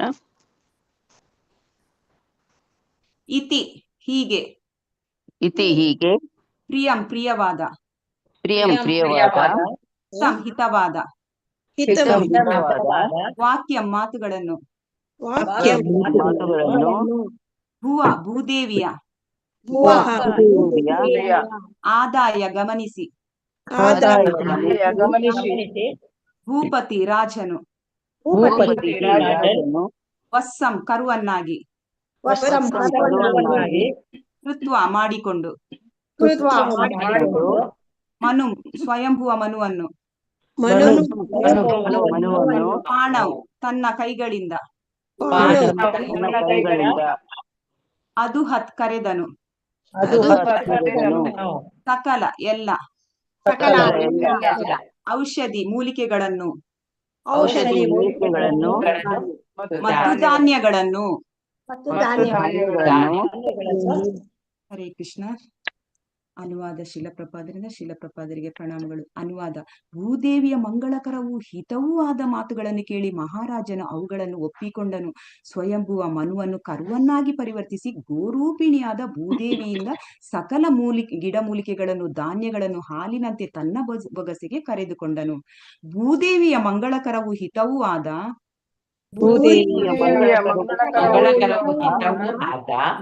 ಮಾತುಗಳನ್ನು ಕೇಳಿ ಮಹಾರಾಜನು ಅವುಗಳನ್ನು ಒಪ್ಪಿಕೊಂಡನು. ಸ್ವಯಂಭುವ ಮನುವನ್ನು ಕರುವನ್ನಾಗಿ ಪರಿವರ್ತಿಸಿ ರೂಪಿಣಿಯಾದ ಭೂದೇವಿಯಿಂದ ಸಕಲ ಗಿಡಮೂಲಿಕೆಗಳನ್ನು, ಧಾನ್ಯಗಳನ್ನು ಹಾಲಿನಂತೆ ತನ್ನ ಬೊಗಸೆಗೆ ಕರೆದುಕೊಂಡನು. ಹರೇ ಕೃಷ್ಣ. ಧನ್ಯವಾದಗಳು. ಇಲ್ಲಿ ಏನಂತ ಹೇಳಿದ್ರೆ, ಈಗ ಅಷ್ಟು ಸಿಟ್ಟು ಕೋಪಭರಿತವಾದ ಪೃಥುರಾಜ ಈಗ ಸ್ವಲ್ಪ ಇವಳೆಲ್ಲ ಭೂದೇವಿ ಎಲ್ಲವನ್ನು ಹೇಳ್ತಾಳೆ. ಯಾವ ರೀತಿ ಅವಳಿಗೆ ದುಃಖ ಆಗಿದೆ, ಯಾವ ರೀತಿ ನನಗೆ ಅನುಕೂಲ ಮಾಡಿಕೊಡು, ನಾನು ಎಲ್ಲವನ್ನು ನಿನ್ನ ಒಂದು ಪ್ರಜೆಗಳು ಸುಖವಾಗಿ ಸಮೃದ್ಧಿಯಾಗಿ ಒಳ್ಳೆ ಆರೋಗ್ಯದಿಂದ ಎಲ್ಲವೂ ಚೆನ್ನಾಗಿ ಈ ಭೂಮಿಯಲ್ಲಿ ಶಾಂತಿ ನೆಮ್ಮದಿ ಎಲ್ಲವಲ್ಲೂ ಇಲ್ಲಿ ಇರ್ಬೇಕಂತ ಹೇಳಿದ್ರೆ ನನಗೆ ಈ ರೀತಿ ಕೊಡು ಅಂತೇಳಿ, ಎಲ್ಲವನ್ನು ಸಮತಟ್ಟು ಮಾಡಿಕೊಡು ಅಂತೇಳಿ ಹಿಂದಿನ ಒಂದು ಶ್ಲೋಕದಲ್ಲಿ ಹೇಳುವಂಥದ್ದು. ಅದೇ ರೀತಿ ಮನು ಏನ್ ಮಾಡ್ತಾನೆ, ಇದು ಪ್ರಥಮ ರಾಜ ಏನ್ ಮಾಡ್ತಾನೆ, ಸ್ವಯಂಭುವ ಮನುವನ್ನು ಪರಿವರ್ತಿಸಿ ಮತ್ತೆ ಈ ಗೋರೂಪಿಣಿನ, ಇವಳು ಭೂದೇವಿ ಗೋರೂಪಿಣಿಯಾಗಿರ್ತಾಳೆ. ಮತ್ತೆ ಆವಾಗ ಅವಳು ಸಕಲ ಮೂಲಿಕೆಗಳನ್ನು, ಗಿಡಮೂಲಿಕೆಗಳನ್ನು ಮತ್ತು ಧಾನ್ಯಗಳನ್ನು, ಯಾವತ್ತು ಈ ಗಿಡಮೂಲಿಕೆಗಳು ಮತ್ತು ಧಾನ್ಯಗಳು, ಗಿಡಮೂಲಿಕೆಗಳು ಈ ದವಸ ಧಾನ್ಯಗಳು, ನಾವಿಲ್ಲಿ ಹೇಗೆ ಈ ಭೂಮಿ ತಾಯಿ ದವಸ ಧಾನ್ಯಗಳನ್ನು ಕೊಡ್ತಾಳೆ, ಅವಳು ಖಾಲಿ ದವಸ ಧಾನ್ಯಗಳನ್ನು ಕೊಡುವಾಗ ಅಥವಾ ಗಿಡಮೂಲಿಕೆ ಅದರ ಜೊತೆ ಗಿಡಮೂಲಿಕೆಗಳನ್ನು ಕೊಡ್ತಾಳೆ. ಯಾಕೆ ಕೊಡ್ತಾಳೆ ಭೂತಾಯಿ ಅಂತ ಹೇಳಿದ್ರೆ, ಈಗ ಏನಾದ್ರೂ ಒಂದು ಆರೋಗ್ಯಕ್ಕೆ ಸಂಬಂಧಪಟ್ಟ ಅನೇಕ ತೊಂದರೆಗಳು ಬರ್ತವೆ. ಇದು ಯಾಕಂದ್ರೆ ಇದು ಭೌತಿಕ ಲೋಕ ಅಂತ ಹೇಳಿದ್ರೆ ಈ ಒಂದು ಎಲ್ಲ ನಮ್ಗೆ ಗೊತ್ತಿದೆ. ಈ ಒಂದು ಜನ್ಮ ಮೃತ್ಯು ಜರ ವ್ಯಾಧಿ, ಜರ ಮುಪ್ಪಾಗುವಂಥದ್ದು ಮತ್ತೆ ವ್ಯಾಧಿ ಯಾವತ್ತು ತಪ್ಪುತ್ತಾನೆ ಇರ್ಲಿಲ್ಲ. ಸೊ ಆ ಭಗವಂತ ಎಷ್ಟು ಒಂದು ಕರುಣಾಮಯಿ ಅಂತ ಹೇಳಿದ್ರೆ, ಅವನು ಎಲ್ಲವೂ ಈ ಭೂಮಿಯ ಮೇಲೆ ಎಲ್ಲವೂ ಆಗುತ್ತೆ ಅಂತೇಳಿ ಗೊತ್ತಿದ್ದುಕೊಂಡೇ ಭೂತಾಯಿಗೆ ಆಜ್ಞೆ ಮಾಡ್ತಾನೆ ಗಿಡಮೂಲಿಕೆಗಳನ್ನು ಕೊಡು ಅಂತ ಹೇಳಿ. ಸೊ ಈ ದವಸ ಧಾನ್ಯಗಳಿಗೆ, ಇವುಗಳಿಗೆಲ್ಲ ಯಾರು ಈ ದವಸ ಧಾನ್ಯಗಳಿಗೆ ಸಾಗೇನೆ ಈ ಒಂದು ರಸ, ಅದರಲ್ಲಿ ನಾವು ನೋಡಿದ್ದೇವೆ ಭಗವದ್ಗೀತೆಯಲ್ಲಿ ಎಲ್ಲ ಈ ಒಂದು ಸೋಮರಸ, ಆ ರೀತಿಯ ರಸವನ್ನು ಕೊಡುವಂಥದ್ದು. ರಸ ಬೇರೆ ಬೇರೆ ಒಂದು ಧಾನ್ಯಗಳಿಗೆ ಅವನು ಬೇರೆ ಬೇರೆ ರೀತಿಯ ರಸಗಳನ್ನು ಕೊಡ್ತಾನೆ. ಹಾಗೇನೆ ಈ ಒಂದು ನಾವು ನೋಡಿ ತರಕಾರಿಗಳಿಗೆ ರುಚಿ ಕೊಡುವಂಥದ್ದು, ಹೇಗೆ ಚಂದ್ರನ ಬೆಳಕಿನಿಂದ ತರಕಾರಿಗಳಿಗೆ ರುಚಿ ಕೊಡುವಂಥದ್ದು, ಎಷ್ಟೊಂದು ಭಗವಂತ ಎಲ್ಲವನ್ನು ಪರಿಪೂರ್ಣವಾಗಿ ಅವನು ಕೊಡುವಂತ, ಅವನು ಏನೆಲ್ಲ ಈ ಭೂಮಿಗೆ ಒಂದು ಪ್ರತಿಯೊಂದು ಜೀವಿಗೆ ಬದುಕಲು ಯಾವ ರೀತಿ ಅನುಕೂಲವಾಗುತ್ತೋ ಅದೆಲ್ಲ ಸೌಲಭ್ಯವನ್ನು ಅವನು ಈ ಬ್ರಹ್ಮ ಸೃಷ್ಟಿ ಮಾಡುವ ಕೊಡುವಾಗಲೇ ಎಲ್ಲವನ್ನು ಕೊಟ್ಟಿರ್ತಾನೆ, ಎಲ್ಲ ವಿಧವಾದ ಒಂದು ಏನಂತಂದ್ರೆ ಒಂದು ಪ್ಯಾಕೇಜ್ ತರ ಕೊಟ್ಟು, ನಾವೇನು ಈಗ ಮಾಡರ್ನ್ ವರ್ಡ್ ಅಲ್ಲಿ ಯೂಸ್ ಮಾಡ್ತೇವಲ್ಲ, ಆಧುನಿಕ ಒಂದು ಪ್ಯಾಕೇಜ್ ಅಂತ ಹೇಳಿ ಎಲ್ಲ ಕಡೆ ಸಹ ನಮ್ಗೆ ಅಷ್ಟು ಪ್ಯಾಕೇಜ್ ಇಷ್ಟು ಪ್ಯಾಕೇಜ್ ಅಂತ ಹೇಳಿದ್ರೆ, ಅಲ್ಲಿ ಈಗ ಭೌತಿಕ ಲೋಕದಲ್ಲಿ ಒಂದು ಕಂಪನಿಯಲ್ಲಿ ಕೆಲಸ ಮಾಡುವುದಾಗುದು ಒಂದು ಪ್ಯಾಕೇಜ್ ಕೊಟ್ಟಿರ್ತಾರೆ, ಇಷ್ಟು ಪ್ಯಾಕೇಜ್. ಆ ಪ್ಯಾಕೇಜ್ ಅಲ್ಲಿ ಎಲ್ಲ ಖಾಲಿ ಸಂಬಳ ಮಾತ್ರ ಅಲ್ಲ, ಆ ಪ್ಯಾಕೇಜ್ ಅಲ್ಲಿ ಎಲ್ಲ ಇನ್ಕ್ಲೂಡ್ ಆಗಿರ್ತದೆ. ಸೊ ಆ ರೀತಿಯಲ್ಲಿ ನಾವು ಇಲ್ಲಿ ಎಣಿಸ್ಬೋದು, ಭಗವಂತ ಎಂದು ನಾವು ಇಲ್ಲಿ ಬರುವುದಕ್ಕಿಂತ ಮೊದಲೇ ಅಥವಾ ಈ ಬ್ರಹ್ಮ ಸೃಷ್ಟಿಯಾಗುವಾಗಲೇ ಎಲ್ಲ ಒಂದು ಪ್ಯಾಕೇಜ್ ರೀತಿಯಲ್ಲಿ ಕೊಟ್ಟಿರ್ತಾನೆ. ನಮಗೆ ಸುಖ ಅನುಭವಿಸ್ಲಿಕ್ಕೆ ಅಥವಾ ಜ್ಞಾನ ಸಂಪಾದಿಸಲು ವೇದಗಳನ್ನು ಕೊಟ್ಟಿರ್ತಾನೆ, ಆ ವೇದಗಳನ್ನು ತಿಳಿ ಹೇಳಲು ಬ್ರಾಹ್ಮಣರನ್ನು ಕೊಟ್ಟಿರ್ತಾನೆ, ಪುನಃ ನಮ್ಗೆ ಪದೇ ಪದೇ ನಾವು ಶ್ರವಣ ಮಾಡ್ಲಿಕ್ಕೋಸ್ಕರ ಸನ್ಯಾಸಿಗಳನ್ನು ಕೊಟ್ಟಿರ್ತಾನೆ, ಬೇರೆ ಬೇರೆ ರೀತಿಯಲ್ಲಿ ನಮ್ಗೆ ಅನುಕೂಲ ಮಾಡಿಕೊಡ್ತಾನೆ. ಆದ್ರೆ ನಾವು ಈ ಭೌತಿಕ ಲೋಕದಲ್ಲಿ ನಾವು ಅದರ ಸದುಪಯೋಗವನ್ನು ಪಡಿಸ್ತಾ ಇಲ್ಲ. ಯಾವಾಗ ನಾವು ಕೃಷ್ಣ ಪ್ರಜ್ಞೆ, ಎಲ್ಲರೂ ಈ ಭೌತಿಕ ಲೋಕದಲ್ಲಿ ಇರುವ ಈ ಒಂದು ಮೆಟೀರಿಯಲ್ ಭೂಮಿಯ ಮೇಲೆ ಪ್ರತಿಯೊಬ್ಬರು ಮಾನವ ಜೀವಿಗಳು ಈ ಒಂದು ಭಗವದ್ಗೀತೆ ಭಾಗವತದ ಶ್ರವಣ ಮಾಡ್ತಾರೋ, ಆಗ ಅವರಿಗೆ ಕೃಷ್ಣ ಪ್ರಜ್ಞೆಯ ಒಂದು ಅರಿವನ್ನು ತೆಗೆದುಕೊಂಡು ಆಗ ಅವರು ಇಂಥ ಎಲ್ಲ ತತ್ವಗಳನ್ನು ತಿಳಿಬಹುದು. ಯಾಕೆಂದ್ರೆ ಭಗವಂತ ಎಲ್ಲವನ್ನು ಒಂದು ಶೋಧೀಕರಿಸಿ ಕೊಟ್ಟಿರ್ತಾನೆ. ಆದ್ರೆ ನಾವು ಅದನ್ನು ಸರಿಯಾದ ರೀತಿಯಲ್ಲಿ ಬಳಸದ ಕಾರಣ ಇಲ್ಲಿ ಏನಾಗುತ್ತೆ, ಎಲ್ಲ ಈ ರಾಕ್ಷಸರು ಇಲ್ಲಿ ಎಂತ ಭೂಮಿ ತಾಯಿಗೆ ಎಲ್ಲರೂ ರಾಕ್ಷಸರಾಗಿ ಕಾಣ್ತಾರೆ. ಪ್ರತಿಯೊಬ್ಬರು ಈ ಒಂದು ಅವಳ ಒಂದು ಎಲ್ಲ ವಸ್ತುಗಳನ್ನು ಶೇಖರಣೆ ಮಾಡುವಂಥದ್ದು, ಮತ್ತೊಂದು ಇನ್ನೊಂದು ಎಲ್ಲ ಈ ಎಷ್ಟು ಶೋಷಣೆ ಅಂದ್ರೆ ತುಂಬಾ ಸಿಟ್ಟು ಬರ್ತದೆ. ಹೇಗೆ ಅಂತ ಹೇಳಿದ್ರೆ, ಈ ಒಂದು ಯಾವ ರೀತಿ ಒಂದು ಹೇಳ್ಬೇಕಂತ ಹೇಳಿದ್ರೆ, ಈ ಒಂದು ನಾವು ಇಲ್ಲಿ ಈ ಲೋಕಕ್ಕೆ ಬಂದಿದ್ದೇವೆ, ಈ ಭೂಮಿಗೆ ತುಂಬಾ ಈ 3 ಕ್ಲೇಶಗಳಿಂದ ತೊಳಲಾಡ್ತಾ ಇದ್ದೇವೆ, ಅಧಿಭೌತಿಕ, ಆಧ್ಯಾತ್ಮಿಕ ಮತ್ತು ಅಧಿದೈವಿಕ. ಇದ್ರಿಂದ ತೊಳಲಾಡ್ತಾ ಇದ್ದೇವೆ. ಮತ್ತೆ ಈ ಒಂದು 3 ಗುಣಗಳಿಂದ, ಯಾವತ್ತು ಈ 3 ಗುಣಗಳು ನಮ್ಮನ್ನು ಬಿಟ್ಟು ಹೋಗ್ಲಿಕ್ಕೆ ಎಷ್ಟು ಪ್ರಯತ್ನಿಸಿದ್ರು ನಾವು ಸತ್ವಗುಣಕ್ಕೆ ಬರ್ಲಿಕ್ಕೂ ತುಂಬಾ ಕಷ್ಟಕರವಾಗುತ್ತೆ. ಮತ್ತೆ ಅದು ಯಾವುದು ಆ ಜನ್ಮ ಮೃತ್ಯು ಜರ ವ್ಯಾಧಿ ಅಲ್ಲದೆ ಈ 3 ಗುಣಗಳು ಮತ್ತೆ 3 ಕ್ಲೇಶಗಳು. ಇದು ಯಾಕೆ ಆಗುತ್ತೆ ಅಂತೇಳಿ, ಇದು ಮಾಯಾದೇವಿ ನಮ್ಮನ್ನು ಸದಾ ತಿವಿತಾ ಇರ್ತಾಳೆ ನಮ್ಮನ್ನು, ಆ ಒಂದು ಅಷ್ಟು ಕಷ್ಟ ಕೊಡ್ತಾಳೆ. ನಾವು ಯಾವಾಗ ಈ ಒಂದು ಬ್ರಾಹ್ಮಣರ ಒಂದು ಆದೇಶದ ಪ್ರಕಾರ ಅಥವಾ ಭಗವಂತ ಕೊಟ್ಟ ಒಂದು ಆದೇಶದ ಪ್ರಕಾರ ನಾವು ನಡೀತೇವ, ಆಗ ಮಾತ್ರ ನಾವು ಸರಿಯಾದ ಒಂದು ಈ ಕ್ಲೇಶಗಳಿಂದ ಬಿಡುಗಡೆ ಹೊಂದಬಹುದು, ಮತ್ತೆ ಈ ಒಂದು ಭಗವಂತನ ಒಂದು ಧಾಮಕ್ಕೆ ಹೋಗ್ಬೋದು. ಯಾವಾಗ ನಾವು ಈ ತರ ಭಗವಂತನ ಒಂದು ಆದೇಶದ ಪ್ರಕಾರ ನಾವಿಲ್ಲಿ ಅನುಸರಿಸ್ತಿಲ್ಲವೋ, ಆಗ ನಮ್ಗೆ ಸದಾ ಕ್ಲೇಶಗಳು ತಪ್ಪಿದ್ದೇ ಅಲ್ಲ. ಆದ್ರಿಂದ ನಾವಿಲ್ಲಿ ಒಂದು ನೆನಪು ಮಾಡ್ಬೋದು, ಹೇಗೆ ಅಂತ ಹೇಳಿದ್ರೆ, ನಾವು ಈಗ ಮಾಯೆಯಲ್ಲಿದ್ದೇವೆ, ನಾವು 3 ಕ್ಲೇಶಗಳಲ್ಲಿದ್ದೇವೆ, ನಾವು 3 ಗುಣಗಳಿದ್ದೇವೆ, ಮತ್ತೆ ನಾವು ಎಷ್ಟು ಪಾಪ ಮಾಡಿದ್ದೇವೆ, ಎಷ್ಟೋ ಜನ್ಮಗಳಿಂದ ಆ 84 ಲಕ್ಷ ಯೋನಿಯಲ್ಲಿ ನಾವು ಕಳೆದು ಈ ಒಂದು ಮಾನವ ಜನ್ಮಕ್ಕೆ ಬಂದಿದ್ದೇವೆ. ಆದ್ರೂ ನಾವು ಒಂದು ಸುಧಾರ್ಲಿಲ್ಲ. ಆದ್ರೆ ನಮ್ಮಂತಹ ಈ ಬದ್ಧಾತ್ಮರನ್ನು, ನಮ್ಮನ್ನು ಈ ಮಾಯೆಯಿಂದ ಹೊರಗೆ ತರಲು ನಾವಿಲ್ಲಿ ನೆನಪು ಮಾಡ್ಬೋದು ಶ್ರೀಲ ಪ್ರಭುಪಾದರನ್ನು. ಯಾಕೆಂದ್ರೆ ಅವರು ನಮ್ಮನ್ನು ಈ ಮಾಯಾದೇವಿ ಹೇಗೆ ನಮ್ಮನ್ನು ಚುಚ್ಚಿ ಅವಳ ಒಂದು ತ್ರಿಶೂಲದಿಂದ ಚುಚ್ಚುತ್ತಾಳೋ, ಅದೇ ರೀತಿ ನಾವು ಆ ತ್ರಿಶೂಲಕ್ಕೆ ಬಲಿಯಾಗಬಾರ್ದು, ಈ ಮಾಯೆಗೆ ಪದೇ ಪದೇ ಒಳಗಾಗಬಾರ್ದು ಅಂತ ಹೇಳಿ ಪ್ರಭುಪಾದರು ನಮ್ಮನ್ನು ಮೇಲೆತ್ತಿದ್ದಾರೆ. ಯಾವ ರೀತಿ ಅಂತ ಹೇಳಿದ್ರೆ, ಈ ಒಂದು ಭಗವದ್ಗೀತೆಯ ಜ್ಞಾನವನ್ನು ಒಂದು ಇಸ್ಕಾನ್, ಒಂದು ಅಂತಾರಾಷ್ಟ್ರೀಯ ಕೃಷ್ಣ ಪ್ರಜ್ಞಾ ಸಂಸ್ಥೆ ಎಂಬುದನ್ನು ಒಂದು ಸಂಘವನ್ನು ಸ್ಥಾಪಿಸಿ ನಮ್ಮೆಲ್ಲರನ್ನು, ನಾವು ಇಲ್ಲಿ ಯಾರೆಲ್ಲ ಇದ್ದೇವೆ, ಇನ್ನು ಅನೇಕ ಮಂದಿ ಇಸ್ಕಾನ್ ಸಂಸ್ಥೆಯಲ್ಲಿದ್ದಾರೆ, ಇವರೆಲ್ಲ ನಾವೆಲ್ಲ ಒಂದು ರೀತಿಯಲ್ಲಿ ಮನುಷ್ಯರಾಗಲು ಪ್ರಯತ್ನ ಮಾಡ್ತಾ ಇದ್ದೇವೆ. ಯಾಕೆಂದ್ರೆ ನಾವು ಆ ರೀತಿ ವರ್ತಿಸ್ತಾ ಇರ್ಲಿಲ್ಲ. ಸೊ ನಾವು ಯಾವತ್ತಿದ್ರು ನಾವು ಭಕ್ತಿ ವೇದಾಂತ ಶ್ರೀಲ ಪ್ರಭುಪಾದರಿಗೆ ನಾವು ಕೃತಜ್ಞತೆಯನ್ನು ಸಲ್ಲಿಸಬೇಕು. ಅವರು ನಮ್ಮನ್ನು ಮಾಯೆಯ ಒಂದು ತ್ರಿಶೂಲದಿಂದ ಹೇಗೆ ಹೊರಗೆ ಬರಬೇಕು ಎಂಬುದನ್ನು ತಿಳಿಸಿಕೊಡಲು ನಮಗೆ ಅವರ ಒಂದು ಅನೇಕ ಮಂದಿ ಶಿಷ್ಯರನ್ನು, ಭಗವಂತನ ಪ್ರತಿನಿಧಿಗಳನ್ನು, ಆಚಾರ್ಯರುಗಳನ್ನು, ಷಡ್ಗೋಸ್ವಾಮಿಗಳನ್ನು ಎಲ್ಲವೂ ಮತ್ತೆ ಶ್ರೀಲ ಪ್ರಭುಪಾದರನ್ನು ಭಗವಂತ ಕಟ್ಟಿರಿಸ್ತಾನೆ. ಯಾಕೆಂದ್ರೆ ನಾವು ಇನ್ನು ಒಳ್ಳೆಯ ಮನುಷ್ಯರಾಗಬೇಕು. ಈ ಭೂಮಿ ತಾಯಿಗೆ ಯಾವತ್ತೂ ನಾವು ದುಃಖ ಕೊಡಬಾರ್ದು. ಇದು ಹೇಗೆ ನಾವು ಈ ವೇಣಾನ ಕಾಲದಲ್ಲಿ ಎಷ್ಟು ಒಂದು ತುಂಬಾ ಒಂದು ಕೆಟ್ಟ ಪರಿಸ್ಥಿತಿಯಲ್ಲಿತ್ತು, ಆ ರೀತಿ ಬರಬಾರ್ದು ಈ ಕಲಿಯುಗದ ಜನರಿಗೆ ಅಂತೇಳಿ ಆ ಒಂದು ಇದ್ರಿಂದ ಮಾಯಿಂದ ಹೊರಗೆ ಬರಲು ಆದಷ್ಟು ಪ್ರಭುಪಾದರ ಒಂದೇ ಉದ್ದೇಶ, ನಮ್ಮ ಶ್ರೀಲ ಗುರುದೇವರ ಒಂದೇ ಉದ್ದೇಶ, ಈ ಭೂಮಿಯಲ್ಲಿ ಈ ಸಮಾಜದಲ್ಲಿ, ಈ ಒಂದು ಲೋಕದಲ್ಲಿ, ನಮ್ಮ ಭಾರತ ಭೂಮಿಯಲ್ಲಿ, ಹೊರಗೆ ಪಾಶ್ಚಾತ್ಯ ದೇಶದಲ್ಲಿ ಆಗಲಿ ಎಲ್ಲರೂ ಗುರುಗಳಾಗಬೇಕು. ಯಾತಕ್ಕೆ ಗುರುಗಳು? ಅವರು ಕೊಟ್ಟ ಜ್ಞಾನ ಏನಿದೆ, ಅವರು ಕೊಟ್ಟ ಪುಸ್ತಕ ಏನಿದೆ, ಅದನ್ನು ಓದಿಕೊಂಡು ನಾವು ಪ್ರತಿಯೊಬ್ಬರಿಗೂ ನಾವು ಒಂದೊಂದು ಮಾತು ಹೇಳಿದ್ರೆ ಸಾಕು. ಹೆಚ್ಚು ಮಾತಾಡ್ಲಿಕ್ಕೆ ನಮ್ಗೆ ಇಲ್ಲಿ ಏನಂತ ಹೇಳಿದ್ರೆ ನಮಗೆ ಪುರ್ಸೊತ್ತಿಲ್ಲ. ಯಾಕೆಂದ್ರೆ ನಾವು ಭೌತಿಕದಲ್ಲಿ ಇರುವುದು, ಸಮಯ ಅವಕಾಶ ಕಮ್ಮಿ ಇದೆ. ನಾವು ಹೆಚ್ಚಿನ ಒಂದು ಸಮಯವನ್ನು ಭೌತಿಕದಲ್ಲಿ ಕಳೀತಾ ಇದ್ದೇವೆ. ನಿಜವಾಗಿ ನಾವು ಹೆಚ್ಚಿನ ಸಮಯವನ್ನು ಆಧ್ಯಾತ್ಮಿಕಕ್ಕೆ ಕೊಡ್ಬೇಕಿತ್ತ. ಆದ್ರೆ ಇಲ್ಲಿ ನಾವು ಏನ್ ಮಾಡ್ತಾ ಇದ್ದೇವೆ, 24 ಗಂಟೆಗಳಲ್ಲಿ ನಾವು ಕೊಡುದು ಖಾಲಿ ಒಂದು ದಿನಕ್ಕೆ ಹೆಚ್ಚು ಅಂತ ಹೇಳಿದ್ರೆ 4 ಗಂಟೆ ಮಾತ್ರ ಆಧ್ಯಾತ್ಮಿಕ ಒಂದು ಶ್ರವಣ ಮಾಡಲು ಆಧ್ಯಾತ್ಮಿಕ ಚಟುವಟಿಕೆಗಳನ್ನು ಕೊಡುವುದಂತ ನಾವಿಲ್ಲಿ ಎಣಿಸ್ಬೋದು. ಕೆಲವರು ಜಾಸ್ತಿ ಕೊಡ್ಬೋದು, ಯಾಕಂದ್ರೆ ಜಾಸ್ತಿ ಅಂದ್ರೆ ಅವರಿಗೆ ಭಗವಂತನ ಗುರುಗಳ ಕೃಪೆ ಜಾಸ್ತಿ ಇರುತ್ತೆ. ಬಟ್ ನಾವು ಹೆಚ್ಚಿನವರು ಏನ್ ಮಾಡ್ತಾರೆ, ಈ ಭೌತಿಕದ ಒಂದು ಚಟುವಟಿಕೆಯಲ್ಲಿಯೇ ಇದು ಭಾಗಿದಾರಿಯಾಗಿರುತ್ತೆ. ಸೊ ನಾವಿಲ್ಲಿ ತಿಳ್ಕೊಳ್ಬೇಕು ಏನಂತ ಹೇಳಿದ್ರೆ, ನಾವು ಈ ಒಂದು ತಪ್ಪಾದರ ಬುಕ್ಗಳನ್ನು ಓದ್ಬೇಕು, ಹೆಚ್ಚು ಹೆಚ್ಚು ಜ್ಞಾನ ಗಳಿಸ್ಬೇಕು. ಅನೇಕ ಒಂದು ನಾವು ಕೂಡ ಒಂದು ಸ್ವಲ್ಪ ಒಂದು ಪ್ರಪಾದರ ಏನು ಆಸೆ ಇದೆ ಈ ಒಂದು ಭೌತಿಕ ಲೋಕದಲ್ಲಿ, ಈ ಒಂದು ಭೂಮಿಯ ಮೇಲೆ ಮಾನವ ಜೀವಿಯಾಗಿ ನಾವು ಸಹ ಒಂದು ಮಾನವರಾಗಿ ಬದುಕಬೇಕು. ಒಳ್ಳೆ ಅವರ ಆದೇಶಗಳನ್ನು ಭಗವಂತ ಏನು ಆದೇಶ ಕೊಟ್ಟಿದ್ದಾನೆ, ಪ್ರಪಾದರ ಏನು ಆದೇಶ ಕೊಟ್ಟಿದ್ದಾರೆ, ನಮ್ಮ ಗುರು ಮಹಾರಾಜರು ಏನು ಆದೇಶ ಕೊಟ್ಟಿರ್ತಾರೆ ಅದನ್ನೆಲ್ಲ ಪಾಲಿಸಿಕೊಂಡು ಬರಬೇಕು ಅಂತೇಳಿ ಇಲ್ಲಿ ಹೇಳ್ತಾ ಇದ್ದಾರೆ.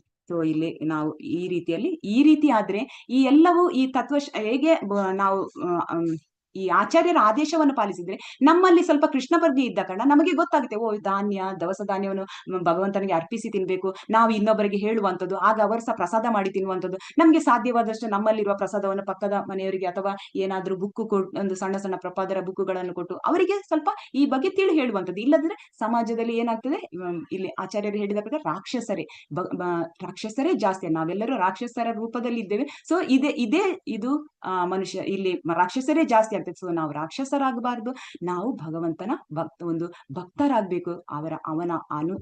ಅವನು ಹೇಗೆ ಒಂದು ಆದೇಶಗಳನ್ನು ಕೊಟ್ಟಿದ್ದಾರೆ, ನಮ್ಮ ಪ್ರಪಾದರು ಯಾವ ರೀತಿ ಆದೇಶಗಳನ್ನು ಕೊಟ್ಟಿದ್ದಾರೆ ಅದೇ ರೀತಿ ಪಾಲಿಸಿಕೊಂಡು ನಾವು ಹೋಗ್ಬೇಕು ಅಂತೇಳಿ ನಾವು ಇಲ್ಲಿ ತಿಳ್ಕೊಳ್ಬಹುದು. ಸೊ ಇಲ್ಲಿಗೆ ಇವತ್ತಿನ ಒಂದು ತರಗತಿಯನ್ನು ಮುಕ್ತಾಯ ಮಾಡ್ತಾ ಇದ್ದೇನೆ. ವಾಂಛಾ ಕಲ್ಪತರುಭ್ಯಶ್ಚ ಕೃಪಾ ಸಿಂಧುಭ್ಯ ಏವಚ ಪತಿತಾನಾಂ ಪಾವನೇಭ್ಯೋ ವೈಷ್ಣವೇಭ್ಯೋ ನಮೋ ನಮಃ. ಅನಂತ ಕೋಟಿ ವೈಷ್ಣವವೃಂದಕ್ಕೆ ಜೈ. ಧನ್ಯವಾದಗಳು ಮಾತಾಜಿ. ಗುರುದೇವ್ಗೆ ಜೈ. ಏನಾದ್ರೂ ಕೇಳಲಿಕ್ಕಿದ್ರೆ ಅಥವಾ ಏನಾದ್ರೂ ನಿಮ್ಗೆ ಶೇರ್ ಮಾಡ್ಲಿಕ್ಕಿದ್ರೆ ಮಾಡ್ಬೋದು. ಹರೇ ಕೃಷ್ಣ.